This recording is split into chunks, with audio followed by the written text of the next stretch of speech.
ಕೃಷಿ ವಾಣಿಜ್ಯೀಕರಣ ಈ ಒಂದು ಅಧ್ಯಾಯ ಈ ಒಂದು ಶೀರ್ಷಿಕೆ ನಮಗೆ ಆಧುನಿಕ ಭಾರತದ ಇತಿಹಾಸದಲ್ಲಿ ಆ, ಭಾರತದಲ್ಲಿ ವಸಾಹತುಶಾಹಿಯ ಆಡಳಿತ ಮತ್ತು ವಸಾಹತುಶಾಹಿ ಆಡಳಿತದ ಪರಿಣಾಮಗಳು ಅದರಲ್ಲಿ ವಿಶೇಷವಾಗಿ ವಸಾಹತುಶಾಹಿ ಆಡಳಿತದ ಆರ್ಥಿಕ ಪರಿಣಾಮಗಳು economic impact of colonial rule ಆ ಒಂದು ವಿಭಾಗದಲ್ಲಿ ಬರ್ತಕ್ಕಂಥ ಒಂದು ಪ್ರಮುಖವಾದಂತ ಅಂಶ ಆಗಿದೆ ಕೃಷಿಯ ವಾಣಿಜ್ಯೀಕರಣ ಈ ಒಂದು ವಿಷಯವನ್ನ ನಿಮ್ಮ ಮುಂದೆ ಇಡ್ತಾ ಇರೋದು ನಾನು ಶಿವಪ್ರಸಾದ್ ಎಸ್ ಬಿ ಇತಿಹಾಸ ಸಹ ಪ್ರಾಧ್ಯಾಪಕ ಸರ್ಕಾರಿ ಕಲಾ ಕಾಲೇಜು ಚಿತ್ರದುರ್ಗ ಈ ಒಂದು ವಿಷಯಕ್ಕೆ ಸಂಬಂಧಪಟ್ಟಂತೆ ನಾನು ಮಾಹಿತಿಗಳನ್ನ ತಗೊಂಡಿರ್ತಕ್ಕಂಥ ಆಕರಗಳು ಯಾವುವು ಅಂತಂದ್ರೆ UPSC ಸಿದ್ಧತೆಗೋಸ್ಕರ ವಿಶೇಷವಾಗಿ ಇದು ಭಾರತದ ಇತಿಹಾಸವನ್ನ ಬರೆದಿರೋ ಕೆಲವು ಪ್ರಮುಖ ಕೃತಿಗಳು ಅಂದ್ರೆ VK Agnihotri and Tata McGraw Hill, Cosmos Book Hive, Spectrum Book ಇವುಗಳಿಂದ ಇರ್ತಕ್ಕಂಥ ಮಾಹಿತಿಗಳನ್ನ ನಾನು ಕ್ರೋಢೀಕರಿಸಿ ನಿಮ್ಮ ಮುಂದೆ ಇದನ್ನ ಇಡ್ತಾ ಇದ್ದೀನಿ.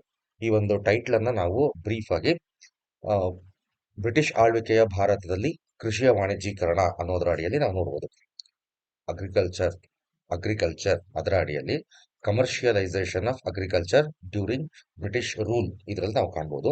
ಈ ಒಂದು ಟಾಪಿಕ್ ಅಲ್ಲಿ ನಾವು ಏನೇನು ವಿಷಯಗಳನ್ನ ಗಮನಿಸಬೇಕಾಗತ್ತೆ ಅಂತಂದ್ರೆ ಕೃಷಿಯ ವಾಣಿಜ್ಯೀಕರಣ ಹಾಗಂದ್ರೆ ಏನು ಮತ್ತೆ ಅದರ ಒಂದು ಸಂಕ್ಷಿಪ್ತ ಪರಿಚಯ.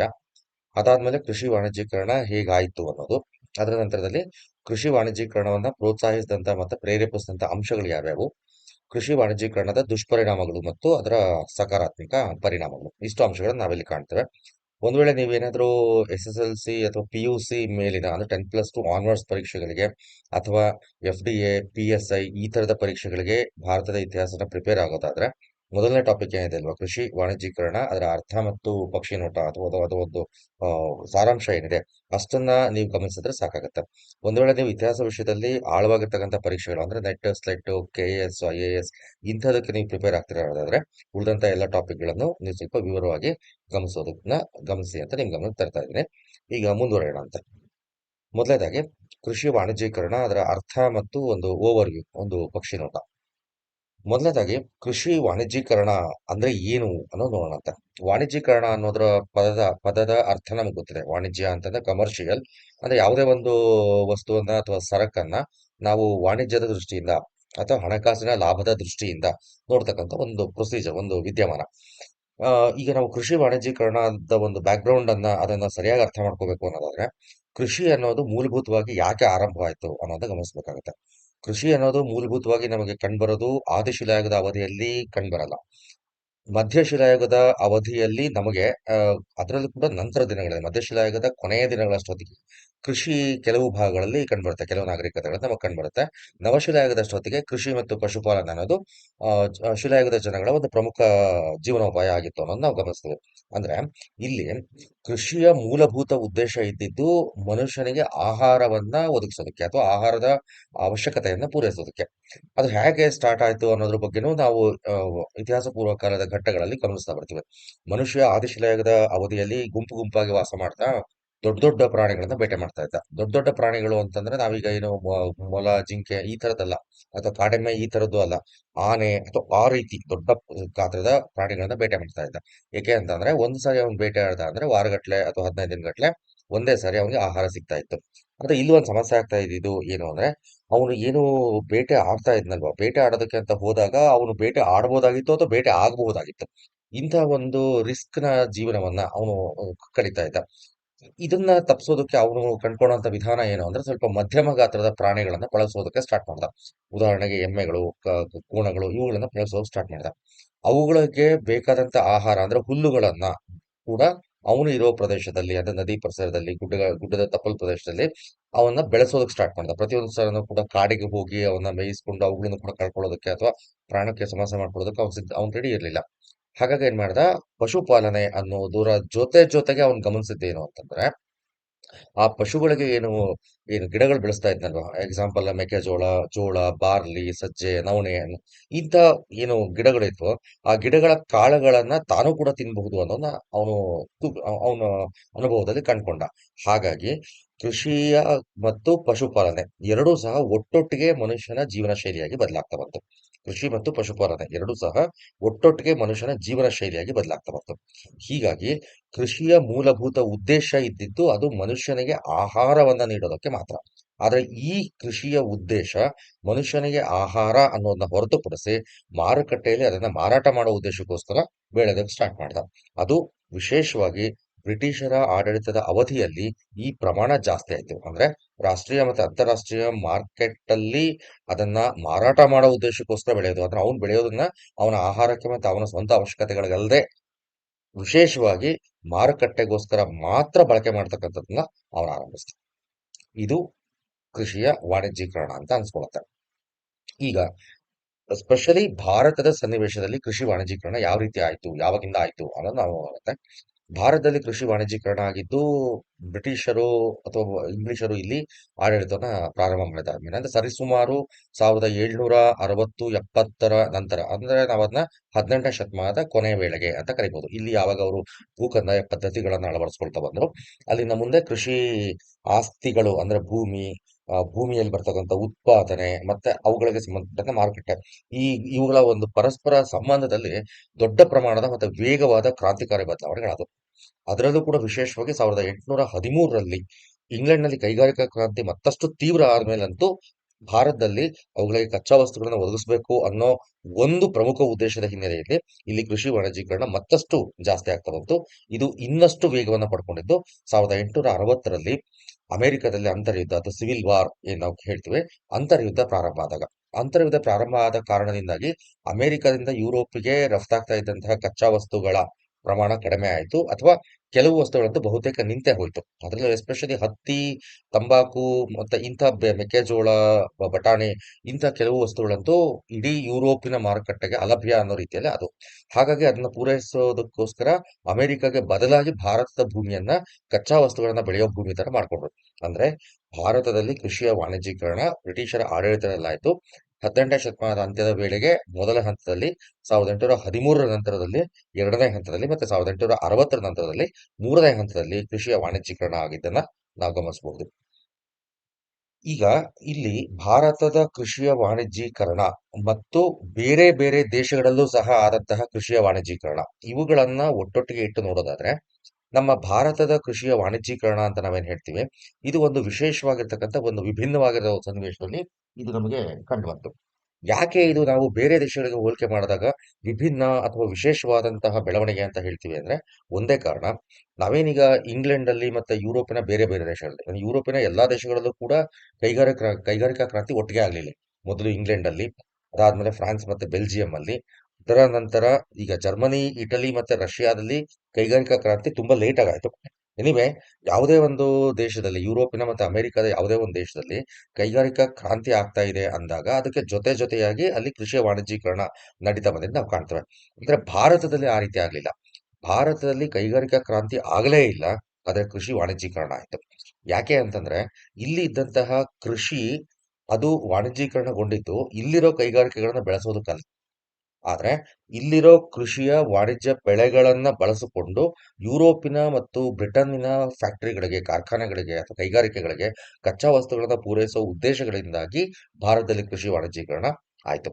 ಹೀಗಾಗಿ ಏನಾಯ್ತು, ಭಾರತದ ಕೃಷಿ ವಾಣಿಜ್ಯೀಕರಣ ಅನ್ನೋದು ಇದನ್ನ ನಾವು ಯುರೋಪಿನ ಕೃಷಿ ವಾಣಿಜ್ಯೀಕರಣ ಮತ್ತು ಅಮೆರಿಕದ ಕೃಷಿ ವಾಣಿಜ್ಯೀಕರಣಗಳಿಗೆ ಹೋಲಿಕೆ ಮಾಡೋದಕ್ಕಾಗಲ್ಲ. ಅಲ್ಲಿ ಕೈಗಾರಿಕಾ ಕ್ರಾಂತಿ ಮತ್ತು ಕೃಷಿ ವಾಣಿಜ್ಯೀಕರಣ ಒಟ್ಟೊಟ್ಟಿಗೆ ನಡೆದ್ರೆ, ಭಾರತದಲ್ಲಿ ಕೈಗಾರಿಕೆಗಳ ಹಿಂದುಳಿಯುವಿಕೆ ಮತ್ತು ಕೃಷಿಯ ವಾಣಿಜ್ಯೀಕರಣ ಎರಡು ಒಟ್ಟೊಟ್ಟಿಗೆ ನಡೆದು ನಾವು ಕಾಣ್ತೇವೆ. ಅಂಡ್ ಆಯಾ ದೇಶಗಳ ಕೃಷಿಯ ವಾಣಿಜ್ಯೀಕರಣದ ಉತ್ಪಾದನೆಗಳು ಆ ದೇಶದ ಕೈಗಾರಿಕೆಗಳಿಗೆ ಪ್ರಾಥಮಿಕ ಸರಕನ್ನು ಪೂರೈಸಿದ್ರೆ, ಭಾರತದ ಕೃಷಿಯ ವಾಣಿಜ್ಯೀಕರಣ ಅದು ಭಾರತದ ಕೈಗಾರಿಕೆಗಳಿಗೆ ಪೂರೈಸುವ ಉದ್ದೇಶದಿಂದ ಆಗಲಿಲ್ಲ, ಬದಲಾಗಿ ಇಂಗ್ಲೆಂಡ್ನಲ್ಲಿರ್ತಕ್ಕಂಥ ಕೈಗಾರಿಕೆಗಳಿಗೆ ಪೂರೈಸೋದಕ್ಕೆ ಮತ್ತು ಕೆಲವು ಸಂದರ್ಭಗಳಲ್ಲಿ ಬೇರೆ ಬೇರೆ ದೇಶಗಳ ಮಾರುಕಟ್ಟೆಯಲ್ಲಿ ಬೇಡಿಕೆಯಲ್ಲಿರೋ ಸರಕುಗಳನ್ನ ಪೂರೈಸುವ ದೃಷ್ಟಿಯಿಂದ ಇಲ್ಲಿ ಭಾರತದ ಕೃಷಿ ವಾಣಿಜ್ಯೀಕರಣ ಆಯಿತು. ಒಂದು ಉದಾಹರಣೆ, ನಾವೀಗ ಏನು ಇಷ್ಟೊತ್ತನೂ ಮಾತಾಡ್ತಾ ಬಂದ್ವಲ್ಲ, ಅದ್ರದ್ದು ಒಂದು ಎಕ್ಸಾಂಪಲ್ ತಗೊಳ್ಳೋಣ. ಎಸ್ಪೆಷಲಿ ಹತ್ತಿ. ನಮಗೆಲ್ರಿಗೂ ತುಂಬಾ ಚೆನ್ನಾಗಿ ಗೊತ್ತು, ಕೃಷಿ ವಾಣಿಜ್ಯೀಕರಣ ಅಂದ ಕೂಡಲೇ ನಮಗೆ ಮೊದಲು ನೆನಪಾಗೋ ಬೆಳೆ ಯಾವುದು ಅಂದ್ರೆ ಹತ್ತಿ. ಈಗ ಭಾರತದ ಬೆಳೆ ಹತ್ತಿ ಬೆಳೆ ಭಾರತದಲ್ಲಿ ಮುಂಚೆಯಿಂದನೂ ಇತ್ತು. ಬ್ರಿಟಿಷರು ಬರೋದಕ್ಕಿಂತ ಮುಂಚೆನೂ ಕೂಡ ಹತ್ತಿನ ಬೆಳೀತಾ ಇದ್ರು. ಇವತ್ತಿನ ಮಹಾರಾಷ್ಟ್ರ ಮತ್ತು ಗುಜರಾತ್ ಪ್ರದೇಶಗಳಲ್ಲಿ ಹತ್ತಿಯನ್ನ ಬೆಳೀತಾ ಇದ್ರು. ಮತ್ತೆ ಇಲ್ಲಿರೋ ಕೈಗಾರಿಕೆಗಳಿಗೆ, ಇಲ್ಲಿರೋ ಗೃಹ ಕೈಗಾರಿಕೆಗಳಿಗೆ ಇಲ್ಲಿರೋ ನೇಕಾರರು ಅದನ್ನ ಬಳಸ್ಕೊಂಡು ಅದನ್ನ ಕೈಗಾರಿಕೆಯಾಗಿ ಪರಿವರ್ತನೆ ಮಾಡ್ತಾ ಇದ್ರು. ಆದ್ರೆ ಇಲ್ಲಿ ಹತ್ತಿ ಅನ್ನೋ ಬೆಳೆ ಅದು ಮಾರುಕಟ್ಟೆ ಮೌಲ್ಯವನ್ನ ಹೆಚ್ಚಿಸ್ಬಿಟ್ಟಿದ್ದು ಮತ್ತೆ ವಾಣಿಜ್ಯ ಬೆಳೆಯಾಗಿ ಪರಿವರ್ತನೆ ಆಗಿದ್ದು ಯಾವಾಗ ಅಂತಂದ್ರೆ ಇಂಗ್ಲೆಂಡಲ್ಲಿ ಕೈಗಾರಿಕಾ ಕ್ರಾಂತಿ ಆದಾಗ. ಇಂಗ್ಲೆಂಡಲ್ಲಿ ಕೈಗಾರಿಕಾ ಕ್ರಾಂತಿ ಆದಾಗ ಅಲ್ಲಿ ಹೆಚ್ಚಿನ ಪ್ರಮಾಣದಲ್ಲಿ ಹತ್ತಿ ಬೇಕಾಯಿತು. ಆ ಹೆಚ್ಚಿನ ಪ್ರಮಾಣದಲ್ಲಿ ಹತ್ತಿಯನ್ನು ಪೂರೈಸೋದಕ್ಕೋಸ್ಕರ ಇಂಗ್ಲೆಂಡ್‌ನ ಸೀಮಿತ ಭೂಮಿಯಲ್ಲಿ ಅಷ್ಟು ಹತ್ತಿಯನ್ನು ಬೆಳೆಯೋದಕ್ಕೆ ಸಾಧ್ಯ ಆಗ್ತಿರ್ಲಿಲ್ಲ. ಅದರಿಂದಾಗಿನೇ ಭಾರತದಲ್ಲಿ ಹತ್ತಿ ಬೆಳೀತಕ್ಕಂಥ ಪ್ರದೇಶಗಳನ್ನ ಬ್ರಿಟಿಷರು ನಿಧಾನವಾಗಿ ಕೈವಶ ಮಾಡ್ಕೊಳ್ತಾ ಬಂದ್ರು. ಫಾರ್ ಎಕ್ಸಾಂಪಲ್ ನೋಡಿ ನೀವು 1817-18 ಮೂರನೇ ಆಂಗ್ಲೋ ಮರಾಠ ಯುದ್ಧ ಅಂತಾನೆ ಹೇಳ್ತೀವಿ. ಆ ಮೂರನೇ ಆಂಗ್ಲೋ ಮರಾಠ ಯುದ್ಧದಿಂದ ಬ್ರಿಟಿಷರು ಪಡ್ಕೊಂಡಂತಹ ಬಹುತೇಕ ಪ್ರದೇಶಗಳು ಹತ್ತಿ ಬೆಳೀತಕ್ಕಂಥ ಪ್ರದೇಶಗಳು. ಅಂದ್ರೆ 1813ರಲ್ಲಿ ಕೈಗಾರಿಕಾ ಕ್ರಾಂತಿ ಆಯಿತು. ಬ್ರಿಟಿಷರಿಗೆ ಹತ್ತಿಯನ್ನು ಬೆಳೀತಕ್ಕಂಥ ಪ್ರದೇಶಗಳು ಹೆಚ್ಚಾಗಿ ಬೇಕಾದವು. ಆ ಒಂದು ಬೇಡಿಕೆಯನ್ನು, ಆ ಒಂದು ಉದ್ದೇಶವನ್ನ 1818ರಲ್ಲಿ ಅವರು ಈಡೇರಿಸಿಕೊಂಡ್ರು. ಈ ರೀತಿ ಇಂಗ್ಲೆಂಡಿನಲ್ಲಿ ಯಾವ ವಸ್ತುಗಳಿಗೆ ಬೇಡಿಕೆ ಇರುತ್ತೋ ಅಥವಾ ಯಾವ ಸರಕುಗೆ, ಯಾವ ಉತ್ಪನ್ನಕ್ಕೆ ಬೇಡಿಕೆ ಇರುತ್ತೋ ಆ ಉತ್ಪನ್ನವನ್ನ ಭಾರತದಲ್ಲಿ ಬೆಳೆಯೋ ಮುಖಾಂತರ ಅದನ್ನ ನೇರವಾಗಿ ಇಂಗ್ಲೆಂಡಿನ ಕೈಗಾರಿಕೆಗಳಿಗೆ ಕಚ್ಚಾ ವಸ್ತುವಾಗಿ ರವಾನೆ ಮಾಡ್ತಕ್ಕಂಥದ್ದು, ರಫ್ತು ಮಾಡ್ತಕ್ಕಂಥ ಒಂದು ಪ್ರಕ್ರಿಯೆಯನ್ನ ನಾವು ಭಾರತದ ಕೃಷಿ ವಾಣಿಜ್ಯೀಕರಣದಲ್ಲಿ ನಾವು ಕಾಣ್ತೇವೆ. ಇದರಿಂದಾಗಿ ಇಂಗ್ಲೆಂಡ್‌ನಲ್ಲಿ ಕೈಗಾರಿಕಾ ಕ್ರಾಂತಿ ಜಾಸ್ತಿ ಆದಂತೆಲ್ಲ ಭಾರತದಲ್ಲಿ ಕೃಷಿಯ ವಾಣಿಜ್ಯೀಕರಣದ ಪ್ರಮಾಣ ಮತ್ತು ಅದರ ಸ್ವರೂಪ ಕೂಡ ಬದಲಾಗ್ತಾ ಮತ್ತೆ ಹೆಚ್ಚಾಗ್ತಾ ಹೋಯಿತು. ಇನ್ನೊಂದು ಉದಾಹರಣೆ, ನಾವೀಗ ಪಶ್ಚಿಮ ಭಾರತದ ಹತ್ತಿ ಬಗ್ಗೆ ಮಾತಾಡಿದ್ವಿ. ಈಗ ಪೂರ್ವ ಭಾರತದ ನೀಲಿ ಅನ್ನೋದು ನಿಮಗೆ ತುಂಬಾ ಚೆನ್ನಾಗಿ ಗೊತ್ತು. ಇಂಡಿಗೋ ಬೆಳೆ ಅಂತ ನಾವು ಕರಿತೀವಿ. ಇಂಡಿಗೋ, ಅದರ ಜೊತೆಗೆ ಕಾಫಿ, ಟೀ ಇವುಗಳನ್ನು ಕೂಡ ಭಾರತದಲ್ಲಿ ಮಾಡಿದ್ರು. ಇದು ಜಾಸ್ತಿ ಬೆಳೆಸಿದ್ರು. ಈಗ ನಾವು ಹತ್ತಿ ಅಂತ ಹೇಳಿದ್ವಲ್ಲ, ಅದು ಮಾಮೂಲಿ ನೆಲದಲ್ಲಿ ಬೆಳೀತಕ್ಕಂಥ ಬೆಳೆ ಆದ್ರೆ ನೀಲಿ, ಟೀ ಮತ್ತೆ ಕಾಫಿ ಇವು ಎಸ್ಟೇಟ್‌ಗಳಲ್ಲಿ ಬೆಳೀತಕ್ಕಂಥ ಬೆಳೆ. ನಾವೀಗ ಹತ್ತಿಯನ್ನ ನೇರವಾಗಿ ಕೈಗಾರಿಕೆಗಳಿಗೆ ಸಪ್ಲೈ ಮಾಡ್ತಾ ಇದ್ರು ಅಂತ ಹೇಳಿದ್ವಿ. ಆದ್ರೆ ಇಲ್ಲಿ ನೋಡಿ, ನೀಲಿ ಮತ್ತೆ ಟೀ, ಕಾಫಿ ಇದನ್ನ ಕೈಗಾರಿಕೆಗಳಿಗೆ ಸಪ್ಲೈ ಮಾಡ್ತಾ ಇರಲಿಲ್ಲ. ಅದ್ರ ಬದಲಾಗಿ ಬೇರೆ ದೇಶದ ಮಾರ್ಕೆಟ್‌ಗಳಿಗೆ ಇವನ್ನ ರವಾನೆ ಮಾಡ್ತಾ ಇದ್ರು. ಚೀನಾದಿಂದ ಟೀಯನ್ನ ತಗೊಂಡು ಬರೋದರ ಬದಲಾಗಿ ಭಾರತದಲ್ಲಿ ಟೀಯನ್ನ ಬೆಳೆಸೋಕೆ ಸ್ಟಾರ್ಟ್ ಮಾಡಿದ್ರು. ಪೋರ್ಚುಗೀಸರ ಹಿಡಿತದಲ್ಲಿರೋ ಬ್ರೆಜಿಲ್‌ನಿಂದ ಕಾಫಿಯನ್ನ ತರಿಸೋದ್ರ ಬದಲಾಗಿ ಭಾರತದಲ್ಲಿ ಕಾಫಿಯನ್ನ ಬೆಳೆಯೋದಕ್ಕೆ ಇದನ್ನ ಇಲ್ಲಿ ಪ್ರೋತ್ಸಾಹಿಸಿದ್ರು. ಅದೇ ರೀತಿ ಈ ಕೈಗಾರಿಕಾ ಕ್ರಾಂತಿ ಜಾಸ್ತಿ ಆದಂತೆಲ್ಲ ಸರಕುಗಳ ಸಾಗಾಟ ಮತ್ತು ರಫ್ತು ಅದಕ್ಕೆ ಬೇಕಾಗಿರೋ ಒಂದು ಮೂಲಭೂತ ಪ್ರಕ್ರಿಯೆ ಅಂದ್ರೆ ಪ್ಯಾಕಿಂಗ್. ಅದನ್ನ ಭದ್ರವಾಗಿ ಬಿಗಿಯಾಗಿ ಪ್ಯಾಕ್ ಮಾಡ್ತಕ್ಕಂಥ ಒಂದು ವಿಧಾನ. ಅದಕ್ಕೆ ಮಾಡಿಸಿದಂತಹ ಉತ್ಪಾದನೆ ಅಂದ್ರೆ ಸೆಣಬು ಮತ್ತು ಜೂಟ್ ಅಂತಾನೆ ಹೇಳ್ತೀವಿ ಅದು. ಈ ಸೆಣಬು ಅನ್ನೋದು ಇಡೀ ಯುರೋಪ್ ಮತ್ತೆ ಅಮೆರಿಕದ ಎಲ್ಲಾ ಕೈಗಾರಿಕೆಗಳಿಗೂ ಕೂಡ ಪ್ಯಾಕಿಂಗ್ ಒಂದು ಮೆಟೀರಿಯಲ್. ಎಲ್ಲಿವರೆಗನ್ನ ಪ್ಲಾಸ್ಟಿಕ್‌ನ ಕವರ್‌ಗಳು ಅಥವಾ ಪ್ಲಾಸ್ಟಿಕ್ ಅನ್ನೋದು ಬರೋವರೆಗನೂ ಆಲ್ಮೋಸ್ಟ್ ಸೆಣಬು ಅನ್ನೋದೇ ಪ್ಯಾಕಿಂಗ್ ಮೆಟೀರಿಯಲ್ ಆಗಿತ್ತು. ಹೀಗೆ ಇಡೀ ಪ್ರಪಂಚದ ಕೈಗಾರಿಕೆಗಳ ಒಂದು ಪ್ಯಾಕಿಂಗಿಗೆ ಬೇಕಾದಂತಹ ಸೆಣಬು ಅನ್ನೋದು ಕೂಡ ಭಾರತದಲ್ಲಿ ಒಂದು ವಾಣಿಜ್ಯ ಬೆಳೆಯಾಗಿ ಪರಿವರ್ತನೆ ಆಯಿತು. ಅದನ್ನು ಕೂಡ ಅವರು ಪ್ರೋತ್ಸಾಹಿಸಿದರು. ಅದೇ ತರನೇ ಕಬ್ಬು, ಎಣ್ಣೆಕಾಳು, ಅಫೀಮು, ಕರಿಮೆಣಸು, ರೇಷ್ಮೆ ಇಂಥವೆಲ್ಲವನ್ನು ಕೂಡ ಇವರು ವಾಣಿಜ್ಯೀಕರಣದ ದೃಷ್ಟಿಯಿಂದ ಬೆಳೆಸಲು ಸ್ಟಾರ್ಟ್ ಮಾಡಿದ್ರು. ಅಂದ್ರೆ ವಾಣಿಜ್ಯೀಕರಣದ ಹಿಂದೆ 2 ಉದ್ದೇಶಗಳಿದ್ವು. ಒಂದು ಉದ್ದೇಶ ತಮ್ಮ ಕೈಗಾರಿಕೆಗಳಿಗೆ ಕಚ್ಚಾ ವಸ್ತುವನ್ನ ತಗೊಳ್ಳೋದು. ಎರಡನೇದು ಯಾವ ದೇಶದ ಮಾರುಕಟ್ಟೆಯಲ್ಲಿ ಯಾವ ವಸ್ತುವಿಗೆ ಅಥವಾ ಯಾವ ಉತ್ಪನ್ನಕ್ಕೆ ಬೇಡಿಕೆ ಹೆಚ್ಚಾಗಿದೆ ಅನ್ನೋದನ್ನ ಗಮನಿಸಿ ಅದನ್ನ ವಾಣಿಜ್ಯ ಬೆಳೆಯಾಗಿ ಭಾರತದಲ್ಲಿ ಬೆಳೆದು ಅಲ್ಲಿ ಮಾರಾಟ ಮಾಡಿ ಲಾಭವನ್ನ ಮಾಡ್ಕೊಳ್ಳೋದು. ಈ ರೀತಿ ಕೃಷಿಯ ವಾಣಿಜ್ಯೀಕರಣ 2 ಸ್ವರೂಪಗಳಲ್ಲಿ ನಡೀತಾ ಬಂತು. ಆ, ಹೀಗೆ ಕೆಲವು ಬೆಳೆಗಳನ್ನ ಬೆಳೆಯೋದಕ್ಕೋಸ್ಕರ ಅವ್ರೇನ್ ಮಾಡ್ತಾ ಬಂದ್ರು. ಈಗ ನಾವು ಬಂಗಾಳದಲ್ಲೇ ಆಗ್ಲಿ ನೀಲಿ ಬೆಳೆ ಆಗಿರ್ಲಿ ಅಥವಾ ನಮ್ಮ ದಕ್ಷಿಣ ಭಾರತದಲ್ಲಿ ಟೀ ಮತ್ತೆ ಕಾಫಿ ಎಸ್ಟೇಟ್‌ಗಳಾಗಿರ್ಲಿ ಇವ್ರನ್ನ ಬೆಳೆಯೋದಕ್ಕೋಸ್ಕರ ಎಸ್ಟೇಟ್‌ಗಳು ನಾವು ನಮ್ಮ ಕನ್ನಡದಲ್ಲಿ ತೋಟ ಅಂತ ಕರಿಬಹುದು ಅಥವಾ ಹಿಂದಿಯಲ್ಲಿ ನಾವು ಮಹಲ್ ಅಂತ ಕರಿತೀವಿ. ಈ ಮಹಲ್ವಾರಿ ಪದ್ಧತಿ ಅನ್ನೋದು ನಮಗೆ ಕಂಡುಬರುತ್ತೆ 1830ರ ನಂತರ. ಅದ್ರ ಹಿಂದೆ ಕೂಡ ಕೃಷಿ ವಾಣಿಜ್ಯೀಕರಣ ಮತ್ತು ಅದರ ಲಾಭವನ್ನ ನೇರವಾಗಿ ಪಡಿತಕ್ಕಂತಹ ಆದಾಯದ ರೂಪದಲ್ಲಿ ಇಲ್ಲಿನ ಸರ್ಕಾರ, ಲಾಭದ ರೂಪದಲ್ಲಿ ಅಲ್ಲಿಯ ಕಂಪನಿ ಪಡಿತಕ್ಕಂತಹ ಉದ್ದೇಶನ ಇದಕ್ಕೆ ನಾವು ಕಾಣ್ತೇವೆ. ಸೊ ಕೃಷಿ ವಾಣಿಜ್ಯೀಕರಣದಲ್ಲಿ ಎಸ್ಟೇಟ್‌ಗಳ ಬೆಳವಣಿಗೆ ಆಗಿದ್ದನ್ನು ನಾವು ಕಾಣ್ತೇವೆ. ಅದರ ಜೊತೆಗೆ ರೈತರು, ಮಧ್ಯವರ್ತಿಗಳು, ವ್ಯಾಪಾರಿಗಳು, ರಫ್ತುದಾರರು, ಆಮದುದಾರರು, ಕೈಗಾರಿಕೋದ್ಯಮಿಗಳು ಮತ್ತು ವಾಣಿಜ್ಯೋದ್ಯಮಿಗಳು ಇವರ ಎಲ್ಲರ ನಡುವೆ ಈಗ ವಾಣಿಜ್ಯೀಕರಣಕ್ಕಿಂತ ಮುಂಚೆ ಇದ್ದಂತ ವಿನಿಮಯ ಪದ್ಧತಿ ಬಹುತೇಕ ಅದು ವಸ್ತು ವಿನಿಮಯ ಪದ್ಧತಿ. ಒಂದು ಊರಲ್ಲಿ ಬೆಳೀತಕ್ಕಂಥ ವಸ್ತುಗಳನ್ನ, ಸರಕುಗಳನ್ನ ಮತ್ತೊಂದು ಊರಲ್ಲಿ ಅಥವಾ ಮತ್ತೊಬ್ಬ ವರ್ತಕನ ಜೊತೆ ಎಕ್ಸ್ಚೇಂಜ್ ಮಾಡ್ಕೊಂಡು, ಬದಲಾವಣೆ ಮಾಡ್ಕೊಂಡು ಅಥವಾ ವಿನಿಮಯ ಮಾಡ್ಕೊಂಡು ವ್ಯಾಪಾರ ವಹಿವಾಟನ್ನ ನಡೆಸ್ತಾ ಇದ್ರು. ಆದ್ರೆ ಈ ಕೈಗಾರಿಕೀಕರಣ ಇದು ವಾಣಿಜ್ಯೀಕರಣ ಆದ ನಂತರದಲ್ಲಿ ನಾವು ಕಾಣೋದೇನು ಅಂದ್ರೆ ಈ ಒಂದು ವ್ಯವಸ್ಥೆಯನ್ನ ಬಹುತೇಕ ಅನ್ನೋದಕ್ಕಿಂತಲೂ ಆಲ್ಮೋಸ್ಟ್ ಕಂಪ್ಲೀಟ್ಲಿ ಪೂರ್ತಿಯಾಗಿ ಹಣಕಾಸು ವಿನಿಮಯ ವ್ಯವಸ್ಥೆ ಬದಲಾಯಿಸೋದನ್ನ ನಾವು ಕಾಣ್ತೇವೆ. ಇಷ್ಟು ನಾವು ಕೃಷಿ ವಾಣಿಜ್ಯೀಕರಣ ಅಂದ್ರೆ ಏನು, ಕೃಷಿ ವಾಣಿಜ್ಯೀಕರಣದ ಸ್ವರೂಪ ಯಾವ ರೀತಿ ಇತ್ತು ಅನ್ನೋದನ್ನ ನಾವು ಅರ್ಥ ಮಾಡ್ಕೊಳ್ಳೋಕೆ ಸಾಧ್ಯ ಆಗುತ್ತೆ. ಈಗ ಇನ್ ಡೆಪ್ತ್ ಇದರಲ್ಲಿ ಒಂದೊಂದೇ ವಿಷಯಗಳನ್ನ ಗಮನಿಸ್ತಾ ಹೋಗೋಣಂತೆ. ಕೃಷಿ ವಾಣಿಜ್ಯೀಕರಣ ಅನ್ನೋದು ಬ್ರಿಟಿಷರ ಅವಧಿಯಲ್ಲಿ ಆರಂಭ ಆಯಿತು ಅಂತ ನಾವು ಮಾತಾಡಿದ್ವಿ. ಕೃಷಿ ವಾಣಿಜ್ಯೀಕರಣ ಹೇಗಾಯಿತು? ಯಾವ್ಯಾವ ಅಂಶಗಳು ಅದಕ್ಕೆ ಪ್ರೇರೇಪಣೆ ನೀಡಿದವು? ಅದನ್ನ ಈಗ ಗಮನಿಸೋಣ. ಈಗ ಭಾರತದಲ್ಲಿ ಕೃಷಿ ವಾಣಿಜ್ಯೀಕರಣ ಅಂತ ಆದಾಗ ನಾವು ಅದನ್ನ ಒಂದು ಯಾವುದೇ ಒಂದು ದೇಶದಲ್ಲಿ ವಾಣಿಜ್ಯೀಕರಣ ಆದಾಗ ಅದಕ್ಕೆ ಕೆಲವು ಇಂಪ್ಯೂಟರ್ಸ್ ಅಥವಾ ಕೆಲವು ಪ್ರೇರಕಾಂಶಗಳು ಅಂತ ಕರಿತೀವಿ. ಸಾಮಾನ್ಯವಾಗಿ ಕೃಷಿ ವಾಣಿಜ್ಯೀಕರಣಕ್ಕೆ ಪ್ರೇರಕಾಂಶ ಯಾವತ್ತೂ ಸಹ ಕೈಗಾರಿಕೆಗಳ ಬೆಳವಣಿಗೆ ಆಗಿರುತ್ತೆ. ಅಂದ್ರೆ ಕೈಗಾರಿಕೆಗಳ ಬೆಳವಣಿಗೆ ಆದಂತೆಲ್ಲ ಆ ಕೈಗಾರಿಕೆಗಳಿಗೆ ಕಚ್ಚಾ ವಸ್ತುಗಳನ್ನ ಪೂರೈಸೋದಕ್ಕೋಸ್ಕರ ಆ ಕಚ್ಚಾ ವಸ್ತುಗಳನ್ನ ಆಧರಿಸಿದ ಕೃಷಿ ವ್ಯವಸ್ಥೆ ಅದರ ಸ್ವರೂಪವನ್ನು ಬದಲಾಯಿಸ್ಕೊಳ್ಳುತ್ತೆ. ಆದರೆ ಭಾರತದಲ್ಲಿ ಆ ರೀತಿ ಆಗಲಿಲ್ಲ. ಭಾರತದಲ್ಲಿ ಕೃಷಿ ವಾಣಿಜ್ಯೀಕರಣ ಆಗಿದ್ದು ರೈತರ ಸ್ವಂತ ಇಷ್ಟದಿಂದ ಅಲ್ಲ.